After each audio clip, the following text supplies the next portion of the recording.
ਵਾਹਿਗੁਰੂ ਜੀ ਕੀ ਫਤਿਹ। ਅੱਜ ਜਿਵੇਂ ਆਪ ਜੀ ਨੂੰ ਪਹਿਲਾਂ ਸੂਚਿਤ ਕੀਤਾ ਗਿਆ ਸੀ, ਅੱਜ ਦੀ ਕਲਾਸ ਵਿੱਚ ਬਹੁਤ ਹੀ ਅਹਿਮ ਵਿਸ਼ਾ ਜੋ 1984 ਵਿੱਚ ਸ੍ਰੀ ਦਰਬਾਰ ਸਾਹਿਬ, ਸ੍ਰੀ ਅਕਾਲ ਤਖਤ ਸਾਹਿਬ ਤੇ 36 ਹੋਰ ਗੁਰਦੁਆਰੇ ਜਿਨ੍ਹਾਂ ਦੇ ਉੱਤੇ ਭਾਰਤੀ ਫੌਜਾਂ ਵੱਲੋਂ ਟੈਂਕਾਂ, ਤੋਪਾਂ, ਗੋਲਿਆਂ ਦੇ ਨਾਲ, ਰਾਕਟ ਲਾਂਚਰਾਂ ਦੇ ਨਾਲ ਹਮਲਾ ਕੀਤਾ ਗਿਆ। ਹਮਲਾ ਹੀ ਨਹੀਂ ਕੀਤਾ ਗਿਆ, ਸ੍ਰੀ ਦਰਬਾਰ ਸਾਹਿਬ ਦੇ ਵਿੱਚ ਸ਼ਹੀਦੀਆਂ ਵੀ ਹੋਈਆਂ। ਤੋਸ਼ਾਖਾਨੇ ਦਾ ਕੀਮਤੀ ਖਜ਼ਾਨਾ ਜਿਹੜਾ ਸੀ ਉਹ ਵੀ ਸਾੜਿਆ ਗਿਆ। ਔਰ ਉਸ ਤੋਂ ਬਾਅਦ ਸ੍ਰੀ ਅਕਾਲ ਤਖਤ ਸਾਹਿਬ ਨੂੰ ਪੂਰੀ ਤਰ੍ਹਾਂ ਹੀ, ਇਮਾਰਤ ਨੂੰ ਪੂਰੀ ਤਰ੍ਹਾਂ ਹੀ ਜਿਹੜਾ ਸੀ ਢਹਿ ਢੇਰੀ ਕੀਤਾ ਗਿਆ। ਇਹ ਸਾਰਾ ਕੁਝ ਕਿਉਂ ਵਾਪਰਿਆ, ਕਿਉਂ ਹੋਇਆ, ਇਹਦਾ ਪਿਛੋਕੜ ਕੀ ਹੈ ਤੇ ਇਹ ਕਿਸ ਤਰ੍ਹਾਂ ਹੋਇਆ, ਇਹ ਕੁਝ ਵਿਚਾਰ ਸਾਂਝੇ ਕਰਨੇ ਜ਼ਰੂਰੀ ਸਮਝਦਾ ਹਾਂ।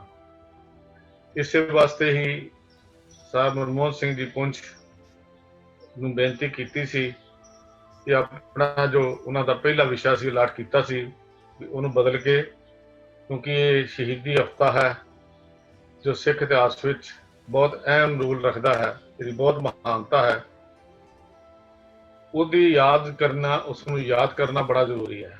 ਮੈਂ ਕੱਲ੍ਹ ਵੀ ਬੇਨਤੀ ਕੀਤੀ ਸੀ, ਸਵਾਲ ਵੀ ਅੰਦਰ ਕਿਉਂ ਗਏ, ਕਿੱਥੋਂ ਆਏ, ਕਿਵੇਂ ਆਏ, ਇਹ ਸਵਾਲ ਨਹੀਂ ਬਣਦੇ। ਸਵਾਲ ਇਹ ਬਣਦੇ ਆ ਵੀ ਸਿੱਖਾਂ ਦੀ ਮਾਨਸਿਕਤਾ ਨੂੰ ਕੁਚਲਣ ਦਾ ਯਤਨ ਸੀ। ਇਹ ਕੇਵਲ ਇੱਕ ਬਹਾਨਾ ਲੱਭਾ ਉਹਨਾਂ ਨੇ, ਜਿਹੜੇ ਬਹਾਨੇ ਦੇ ਨਾਲ ਸਿੱਖੀ ਸਰੂਪ, ਸਿੱਖੀ ਸਿਧਾਂਤ ਨੂੰ ਕੁਚਲਣ ਦਾ ਯਤਨ ਜਿਹੜਾ ਸੀ ਉਹ ਕੀਤਾ ਗਿਆ। ਔਰ ਇਸੇ ਤਰ੍ਹਾਂ ਹੀ ਸਰਕਾਰਾਂ ਵੇਲੇ ਦੀਆਂ ਕੋਈ ਵੀ ਹੋਣ, ਭਾਵੇਂ ਗੁਰੂ ਕਾਲ ਦੇ ਵੇਲੇ ਮੁਗਲਾਂ ਦੀ ਸਰਕਾਰ ਬਾਬਰ ਤੋਂ ਸ਼ੁਰੂ ਕਰਦੇ, ਫਿਰ ਉਸ ਤੋਂ ਬਾਅਦ ਹਮਾਯੂ ਆਉਂਦਾ, ਫਿਰ ਜਹਾਂਗੀਰ ਆਉਂਦਾ, ਅਕਬਰ ਬਾਦਸ਼ਾਹ ਦੇ ਵੇਲੇ ਥੋੜ੍ਹੀ ਸ਼ਾਂਤੀ ਹੁੰਦੀ ਹੈ, ਪਰ ਉਸ ਤੋਂ ਬਾਅਦ ਜਿਹੜਾ ਸ਼ਾਹਜਹਾਨ ਤੋਂ ਬਾਅਦ ਸਾਰਾ ਫਿਰ ਔਰੰਗਜ਼ੇਬ ਦੇ ਵੇਲੇ ਤਾਂ ਆਤੀ ਹੋ ਜਾਂਦੀ ਹੈ। ਗੁਰੂ ਸਾਹਿਬ ਜੀ ਦੇ ਬਾਅਦ ਬੰਦਾ ਸਿੰਘ ਬਹਾਦਰ ਦੀ ਸ਼ਹਾਦਤ ਤੋਂ ਲੈ ਕੇ ਜੇ ਸਿੱਖ ਇਤਿਹਾਸ ਨੂੰ ਅਸੀਂ ਦੇਖਦੇ ਹਾਂ ਤਾਂ ਸ਼ਾਇਦ ਹੀ ਕੋਈ ਪੰਨਾ ਐਸਾ ਹੋਏਗਾ ਜਿੱਥੇ ਕਿਸੇ ਨਾ ਕਿਸੇ ਸ਼ਹੀਦ ਦਾ ਖੂਨ ਨਾ ਲੱਗਿਆ ਹੋਵੇ। ਪੂਰਾ ਇਤਿਹਾਸ ਹੀ ਸ਼ਹੀਦਾਂ ਦੇ ਖੂਨ ਦੇ ਨਾਲ ਰੰਗਿਆ ਹੋਇਆ ਮਿਲਦਾ ਹੈ। ਇੰਨੀਆਂ ਸ਼ਹਾਦਤਾਂ, ਇੰਨੀਆਂ ਕੁਰਬਾਨੀਆਂ ਇਸ ਕੌਮ ਨੇ ਕੀਤੀਆਂ, ਪਰ ਦਰਬਾਰ ਸਾਹਿਬ ਦੇ ਉੱਤੇ ਜਦੋਂ ਵੀ ਕਿਸੇ ਦਾ ਹਮਲਾ ਹੋਇਆ, ਕਿਸੇ ਨੇ ਵੀ ਕੀਤਾ, ਭਾਵੇਂ ਉਹ ਮੱਸਾ ਰੰਗੜ ਉੱਥੇ ਬੇਹਰਮਤੀ ਕਰ ਰਿਹਾ ਸੀ, ਭਾਵੇਂ ਵੇਲੇ ਦੀ ਹਕੂਮਤ ਦੇ ਵੇਲੇ ਅਬਦਾਲੀ ਚੜ੍ਹ ਕੇ ਆਇਆ, ਕੋਈ ਵੀ ਆਇਆ, ਗੁਰੂ ਕੇ ਸਿੰਘਾਂ ਨੇ ਇਹ ਗੱਲ ਬਰਦਾਸ਼ਤ ਨਹੀਂ ਕੀਤੀ। ਸਿੱਖ ਆਪਣੇ ਉੱਤੇ ਜ਼ੁਲਮ ਸਹਿ ਸਕਦਾ ਹੈ, ਆਪਣੇ ਬੰਦ ਕਟਾ ਸਕਦਾ ਹੈ, ਆਪਣਾ ਮਾਸ ਜਮੂਰਾਂ ਨਾਲ ਨਚਾ ਸਕਦਾ ਹੈ, ਆਰੇ ਨਾਲ ਦਫਾੜ ਹੋ ਸਕਦਾ ਹੈ, ਪਰ ਉਹਦੇ ਗੁਰੂ ਵੱਲ ਕੋਈ ਕਹਿਰੀ ਅੱਖ ਕਰਕੇ ਵੇਖੇ, ਇਹ ਸਿੱਖ ਬਰਦਾਸ਼ਤ ਨਹੀਂ ਕਰ ਸਕਦਾ। ਹੋਣਾ ਵੀ ਨਹੀਂ ਚਾਹੀਦਾ, ਕਿਉਂਕਿ ਨਾਨਕ ਕਾ ਜੀਉ ਪਿੰਡ ਗੁਰੂ ਹੈ, ਗੁਰੂ ਮਿਲ ਤ੍ਰਿਪਤ ਅਗਾਈ, ਨਾਨਕ ਕਾ ਭਰਪੂਰ ਹੈ ਜਤ ਕਾ ਤਤ ਗੁਸਾਈ। ਇਹ ਗੁਰੂ ਪਾਤਸ਼ਾਹ ਨੇ ਸਾਨੂੰ ਵਿਰਸਾ ਹੀ ਐਸਾ ਬਖਸ਼ਿਆ ਹੈ, ਜਿਸ ਵਿਰਸੇ ਦੇ ਨਾਲ ਜੁੜਨ ਦੇ ਲਈ ਅੱਜ ਅਸੀਂ 1984 ਦਰਬਾਰ ਸਾਹਿਬ ਉੱਤੇ ਕੀਤੇ ਗਏ ਹਮਲੇ, ਉਹਦਾ ਪਿਛੋਕੜ ਤੇ ਉਹਦਾ ਰਿਜ਼ਲਟ ਜੋ ਅੱਜ ਸਾਡੇ ਸਾਹਮਣੇ ਹਨ। ਸਾਹਿਬ ਮਨਮੋਹਨ ਸਿੰਘ ਜੀ ਪੁੰਛ ਸਰਕਲ ਤੋਂ ਸਾਡੇ ਵੀ ਸ਼ਾਮਲ ਹਨ, ਉਹ ਆਪ ਜੀ ਦੇ ਨਾਲ ਇਸ ਵਿਸ਼ੇ ਦੇ ਉੱਤੇ ਵਿਚਾਰਾਂ ਸਾਂਝੀਆਂ ਕਰਨਗੇ। ਮੈਂ ਸਰਦਾਰ ਮਨਮੋਹਨ ਸਿੰਘ ਜੀ ਨੂੰ ਬੇਨਤੀ ਕਰਦਾ ਹਾਂ ਕਿ ਅੱਜ ਦੀ ਕਲਾਸ ਦੀ ਆਰੰਭਤਾ ਕਰਨ। ਵਾਹਿਗੁਰੂ ਜੀ ਕਾ ਖਾਲਸਾ, ਵਾਹਿਗੁਰੂ ਜੀ ਕੀ ਫਤਿਹ। ਵਾਹਿਗੁਰੂ ਜੀ ਕਾ ਖਾਲਸਾ, ਵਾਹਿਗੁਰੂ ਜੀ ਕੀ ਫਤਿਹ। ਇੱਕ ਓੰਕਾਰ ਸਤਨਾਮ ਕਰਤਾ ਪੁਰਖ ਨਿਰਭਉ ਨਿਰਵੈਰ ਅਕਾਲ ਮੂਰਤ ਅਜੂਨੀ ਸੈਭੰ ਗੁਰ ਪ੍ਰਸਾਦ। ਇੱਕ ਓੰਕਾਰ ਸਤਨਾਮ ਕਰਤਾ ਪੁਰਖ ਨਿਰਭਉ ਨਿਰਵੈਰ ਅਕਾਲ ਮੂਰਤ ਅਜੂਨੀ ਸੈਭੰ ਗੁਰ ਪ੍ਰਸਾਦ। ਓੰਕਾਰ ਸਤਨਾਮ ਕਰਤਾ ਪੁਰਖ ਨਿਰਭਉ ਨਿਰਵੈਰ ਅਕਾਲ ਮੂਰਤ ਅਜੂਨੀ ਸੈਭੰ ਗੁਰ ਪ੍ਰਸਾਦ। ਓੰਕਾਰ ਸਤਨਾਮ ਕਰਤਾ ਪੁਰਖ ਨਿਰਭਉ ਨਿਰਵੈਰ ਅਕਾਲ ਮੂਰਤ अजूनी सैभं गुर प्रसाद एक ओंकार। सतनाम करता पुरख निरभउ निर्वैर अकाल मूरत अजूनी सैभं गुर प्रसाद एक ओंकार। सतनाम करता पुरख निरभउ निर्वैर अकाल मूरत अजूनी सैभं गुर प्रसाद। वाहिगुरु वाहिगुरु वाहिगुरु वाहिगुरु वाहिगुरु। वाहिगुरु जी का खालसा वाहिगुरु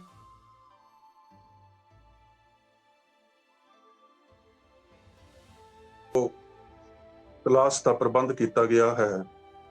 ਇਸ ਦੇ ਵਿੱਚ ਬੈਠ ਕੇ ਆਪਣੇ ਗੁਰੂ ਪਾਤਸ਼ਾਹਾਂ ਦੇ ਇਤਿਹਾਸ ਨਾਲ ਗੁਰਬਾਣੀ ਨਾਲ ਜੁੜ ਕੇ ਆਪਣੇ ਜੀਵਨ ਨੂੰ ਸਫਲ ਕਰ ਰਹੇ ਹੋ। ਜਿਵੇਂ ਵੀਰ ਜੀ ਭਾਈ ਸਾਹਿਬ ਭਾਈ ਹਰਜੀਤ ਸਿੰਘ ਜੀ ਨੇ ਦਾਸ ਦਾ ਵਿਸ਼ਾ ਆਪ ਜੀ ਦੇ ਨਾਲ ਅਨਾਉਂਸ ਕੀਤਾ ਹੈ ਕਿ ਜੋ ਅੱਜ ਦਾ ਇਹ ਹਫਤਾ ਚੱਲ ਰਿਹਾ ਹੈ, ਇਹ ਸਿੱਖ ਕੌਮ ਦੇ ਇਤਿਹਾਸ ਦੇ ਅੰਦਰ ਇੱਕ ਬਹੁਤ ਵੱਡੀ ਥਾਂ ਰੱਖਦਾ ਹੈ।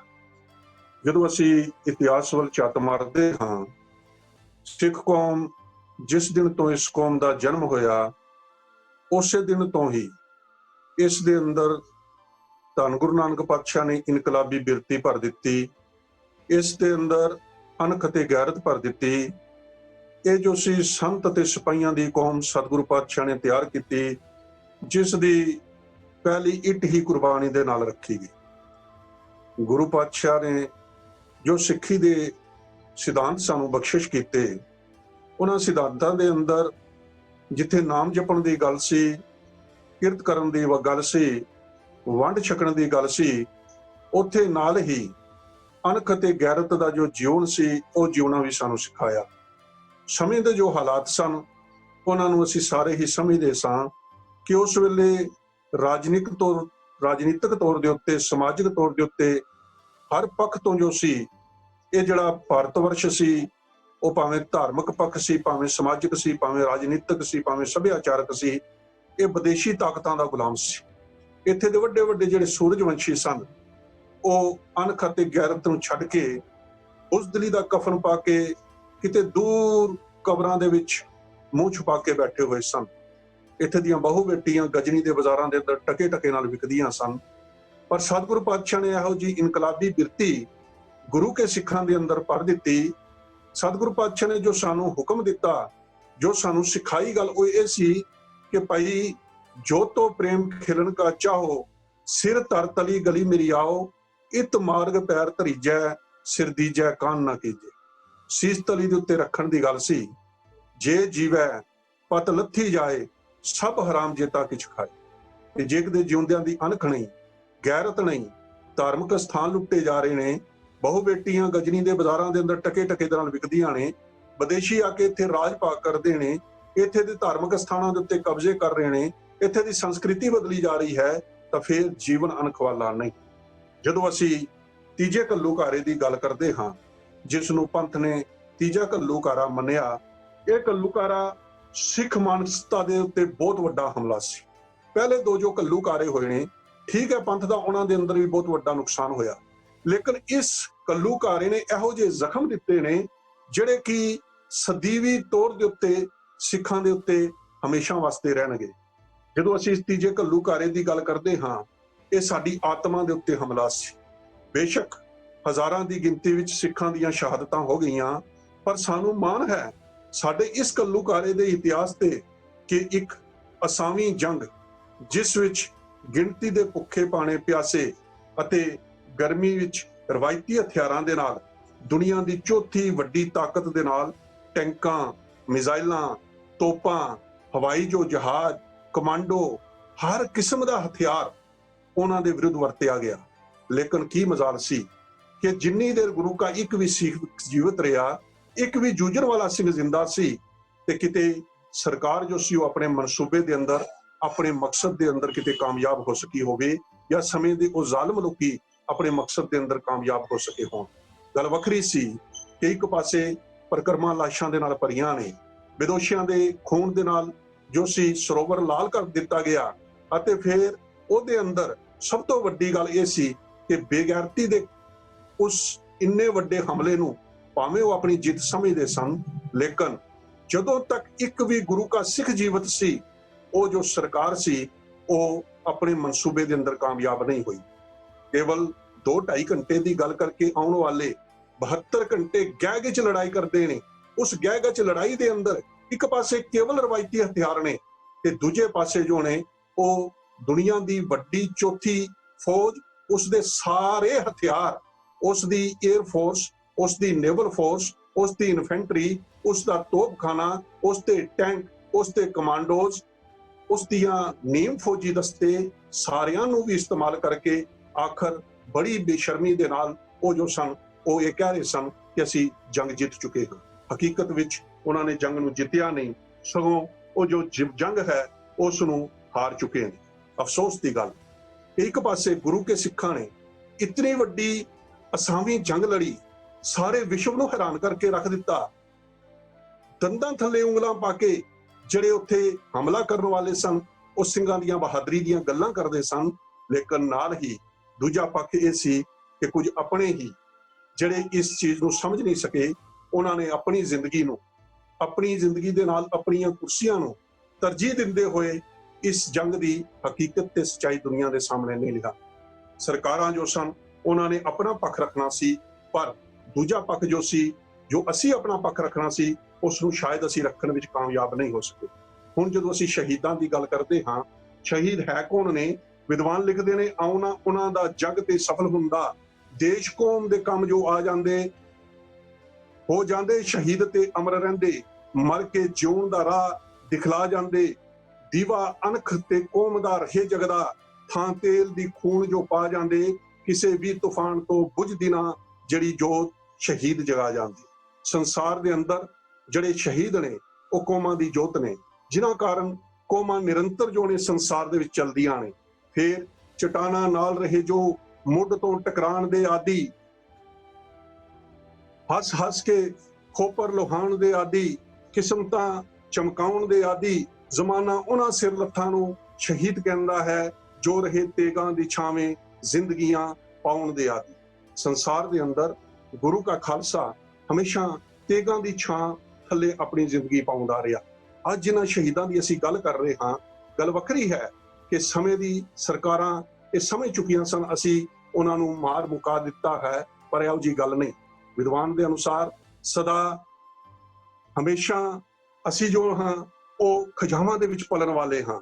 ਅਸੀਂ ਸਦਾ ਹੀ ਖਜਾਵਾਂ 'ਚ ਰਹੇ ਪਲਦੇ, ਨਹੀਂ ਕਦੀ ਬਹਾਰਾਂ ਦਾ ਜ਼ਿਕਰ ਕੀਤਾ, ਅਸੀਂ ਕਦੀ ਨਹੀਂ ਜ਼ੁਲਫਾਂ ਦੇ ਗਾਏ ਸੋਲੇ, ਜਦੋਂ ਕੀਤਾ ਤਲਵਾਰਾਂ ਦਾ ਜ਼ਿਕਰ ਕੀਤਾ, ਇਤਿਹਾਸ ਦੇ ਪਹਿਲੇ ਪੰਨਿਆਂ ਤੇ ਸਿਰਲੱਥ ਸਰਦਾਰਾਂ ਦਾ ਜ਼ਿਕਰ ਕੀਤਾ, ਅਸੀਂ ਸਦਾ ਹੀ ਸ਼ਹੀਦਾਂ ਦੇ ਗਾਏ ਸੋਲੇ, ਨਹੀਂ ਕਦੀ ਪੰਥ ਗਦਾਰਾਂ ਦਾ ਜ਼ਿਕਰ ਕੀਤਾ। ਗੁਰੂ ਪਿਆਰ ਵਾਲਿਓ, ਜਦੋਂ ਅਸੀਂ ਇਸ ਸਾਕੇ ਵੱਲ ਆਉਂਦੇ ਹਾਂ, ਜੋ ਹਾਲਾਤ ਨੇ ਉਹ ਕਿਉਂ ਇਹ ਹਾਲਾਤ ਨੇ, ਆਮ ਕਰਕੇ ਅਸੀਂ ਇਲਜ਼ਾਮ ਲਾ ਦਿੰਦੇ ਹਾਂ। ਜਿਵੇਂ ਪਹਿਲਾਂ ਦੱਸਿਆ ਗਿਆ ਕਿ ਸਾਡਾ ਇੱਕ ਇਲਜ਼ਾਮ ਹੁੰਦਾ ਹੈ, ਇਸ ਤਰ੍ਹਾਂ ਹੋ ਜਾਂਦਾ, ਉਸ ਤਰ੍ਹਾਂ ਹੋ ਜਾਂਦਾ। ਗੁਰੂ ਪਿਆਰ ਵਾਲਿਓ, ਗੁਰੂ ਨਾਨਕ ਪਾਤਸ਼ਾਹ ਤੋਂ ਲੈ ਕੇ ਜੇ ਕਦੇ ਅਸੀਂ ਗੁਰੂ ਪਾਤਸ਼ਾਹ ਨੂੰ ਦੇਖੀਏ, ਉਹਨਾਂ ਨੇ ਭਾਰਤ ਵਰਸ਼ ਦੀ ਆਜ਼ਾਦੀ ਦੇ ਵਾਸਤੇ ਆਪਣਾ ਸਭ ਕੁਝ ਵਾਰਿਆ। ਧੰਨ ਗੁਰੂ ਨਾਨਕ ਪਾਤਸ਼ਾਹ ਨੇ ਉਹ ਪਹਿਲੇ ਇਨਕਲਾਬੀ ਸਨ ਜਿਨ੍ਹਾਂ ਨੇ ਬਾਬਰ ਨੂੰ ਜਾਬਰ ਕਰਕੇ ਲਲਕਾਰ ਦਿੱਤਾ, ਪਾਪ ਕੀ ਜੰਜ ਲੈ ਕਾਬਲੋਂ ਧਾਇਆ ਦੀ ਗੱਲ ਕੀਤੀ। ਗੁਰੂ ਪਾਤਸ਼ਾਹ ਨੇ ਜੇਲ੍ਹਾਂ ਕੱਟੀਆਂ। ਦੂਜਾ ਪੱਖ ਸੀ ਕਿ ਸਮਾਂ ਆਇਆ ਸਤਿਗੁਰੂ ਨਾਨਕ ਪਾਤਸ਼ਾਹ ਦੇ ਪ੍ਰਚਾਰ ਨੂੰ ਰੋਕਣ ਵਾਸਤੇ। ਗੁਰੂ ਨਾਨਕ ਪਾਤਸ਼ਾਹ ਦੇ ਘਰ ਨੂੰ ਭਾਰਤ ਵਰਸ਼ ਦੀ ਆਜ਼ਾਦੀ ਦੇ ਅੰਦਰ ਜੋ ਵਿਦੇਸ਼ੀ ਹੁਕਮਰਾਨ ਸਨ ਵੱਡੀ ਰੁਕਾਵਟ ਮਹਿਸੂਸ ਕਰ ਰਹੇ ਸਨ ਕਿ ਇਹ ਅਗਰ ਜੇ ਕਦੇ ਸਾਡਾ ਰਾਜ ਭਾਗ ਉਹਦੇ ਵਿੱਚ ਵੱਡੀ ਰੁਕਾਵਟ ਨੇ, ਕਿਤੇ ਨਾ ਕਿਤੇ ਆਜ਼ਾਦ ਹੋ ਜਾਣਗੇ। ਇਹਨਾਂ ਦੇ ਜੋ ਖਿਆਲ ਨੇ, ਪੰਚਮ ਪਾਤਸ਼ਾਹ ਦੇ ਅਸੀਂ ਇਤਿਹਾਸ ਨੂੰ ਜਾਣਦੇ ਹਾਂ ਕਿ ਉਹਨਾਂ ਨੂੰ ਤੱਤੀ ਤਵੀ ਦੇ ਉੱਤੇ ਸ਼ਹੀਦ ਕੀਤਾ ਗਿਆ, ਕਿਤਨੇ ਅੱਤ ਦੇ ਜ਼ੁਲਮ ਤੇ ਤਸੀਹੇ ਦਿੱਤੇ ਗਏ। ਫਿਰ ਛੇਵੇਂ ਪਾਤਸ਼ਾਹ ਮੈਦਾਨੇ ਜੰਗ ਦੇ ਅੰਦਰ ਜੂਝ ਰਹੇ ਨੇ। ਫਿਰ ਜਦੋਂ ਅਸੀਂ ਇਤਿਹਾਸ ਨੂੰ ਪੜ੍ਹਦੇ ਹਾਂ, ਨੌਵੇਂ ਪਾਤਸ਼ਾਹ ਧਰਮ ਦੀ ਆਜ਼ਾਦੀ ਦੇ ਵਾਸਤੇ ਆਪਾ ਕੁਰਬਾਨ ਕਰਵਾ ਰਹੇ ਨੇ, ਲੇਕਿਨ ਉਹੀਓ ਪੱਖ, ਉਹੀਓ ਧਰਮ, ਉਹੀਓ ਲੋਕੀ ਥੋੜੇ ਚਿਰਾਂ ਤੋਂ ਬਾਅਦ ਗੁਰੂ ਕਲਗੀਧਰ ਪਾਤਸ਼ਾਹ ਦੇ ਵਿਰੋਧ ਬਗਾਵਤ ਕਰ ਜਾਂਦੇ, ਜ਼ਾਲਮ ਸਰਕਾਰਾਂ ਨਾਲ ਮਿਲਦੇ ਨੇ, ਜਿਹਦਾ ਸਿੱਟਾ ਇਹ ਨਿਕਲਦਾ ਹੈ ਕਿ ਗੁਰੂ ਪਾਤਸ਼ਾਹ ਦਾ ਪੂਰਾ ਪਰਿਵਾਰ ਕੁਰਬਾਨ ਹੋ ਗਿਆ, ਪੂਰਾ ਪਰਿਵਾਰ ਸ਼ਹੀਦ ਹੋ ਗਿਆ। ਅਨੇਕਾਂ ਜੋ ਸਿੰਘ ਸਨ ਉਹ ਸ਼ਹੀਦ ਹੋਏ, ਲੇਕਿਨ ਉਸ ਤੋਂ ਬਾਅਦ ਵੀ ਇਹ ਜੋ ਤਾਕਤਾਂ ਸਨ ਇਹ ਬਾਜ ਨਹੀਂ ਆਈਆਂ। ਇਹਨਾਂ ਨੇ ਆਪਣੇ ਕਰਮ ਨੂੰ ਛੱਡਿਆ ਨਹੀਂ।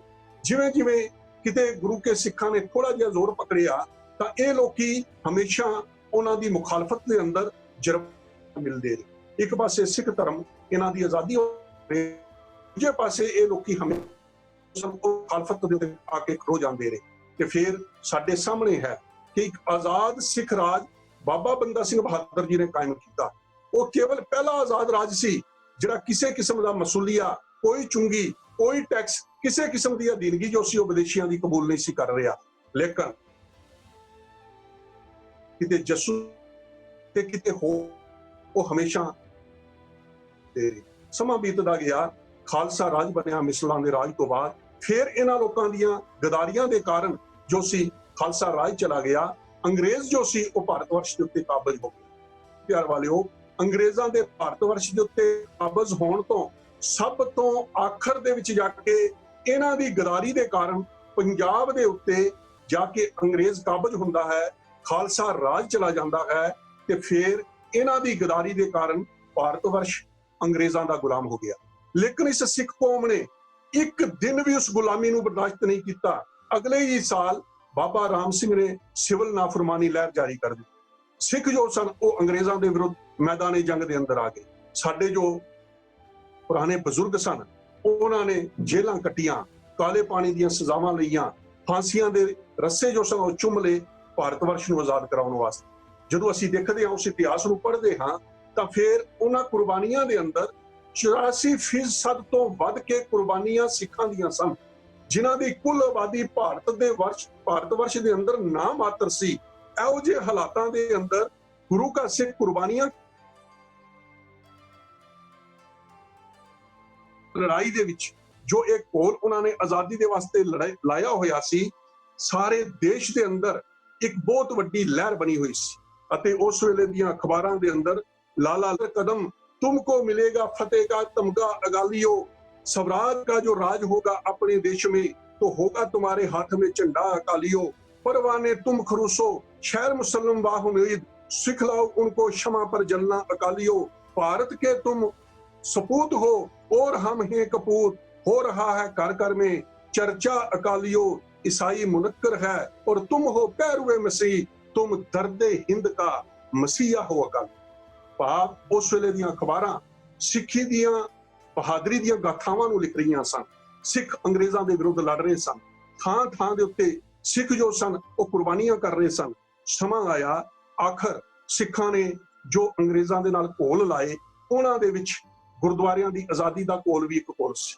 ਜਦੋਂ ਨਨਕਾਣਾ ਸਾਹਿਬ ਦਾ ਸਾਕਾ ਵਾਪਰ ਗਿਆ, ਸਾਡੇ ਹੋਰ ਮੋਰਚਿਆਂ ਦੇ ਅੰਦਰ ਜਿੱਤ ਹੋਈ, ਤਾਂ ਉਸ ਵੇਲੇ ਇਸ ਦੇਸ਼ ਦੇ ਜੋ ਆਗੂ ਸਨ ਉਹਦੇ ਵਿੱਚ ਮਹਾਤਮਾ ਗਾਂਧੀ ਖਾਸ ਕਰਕੇ ਇਹ ਗੱਲ ਕਹਿੰਦਾ ਹੈ ਕਿ ਗੁਰਦੁਆਰਿਆਂ ਦੀ ਆਜ਼ਾਦੀ ਜੋ ਹੈ ਇਹ ਭਾਰਤ ਵਰਸ਼ ਦੀ ਆਜ਼ਾਦੀ ਦੇ ਵਾਸਤੇ ਇੱਕ ਕਿਰਨ ਹੈ। ਉਹ ਕਹਿੰਦਾ ਹੈ ਕਿ ਸਿੱਖੋ ਤੁਸੀਂ ਗੁਰਦੁਆਰੇ ਆਜ਼ਾਦ ਕਰਵਾ ਲੈਣੇ, ਹੁਣ ਤੁਸੀਂ ਭਾਰਤ ਵਰਸ਼ ਨੂੰ ਵੀ ਆਜ਼ਾਦ ਕਰਾਉਣਾ ਹੈ।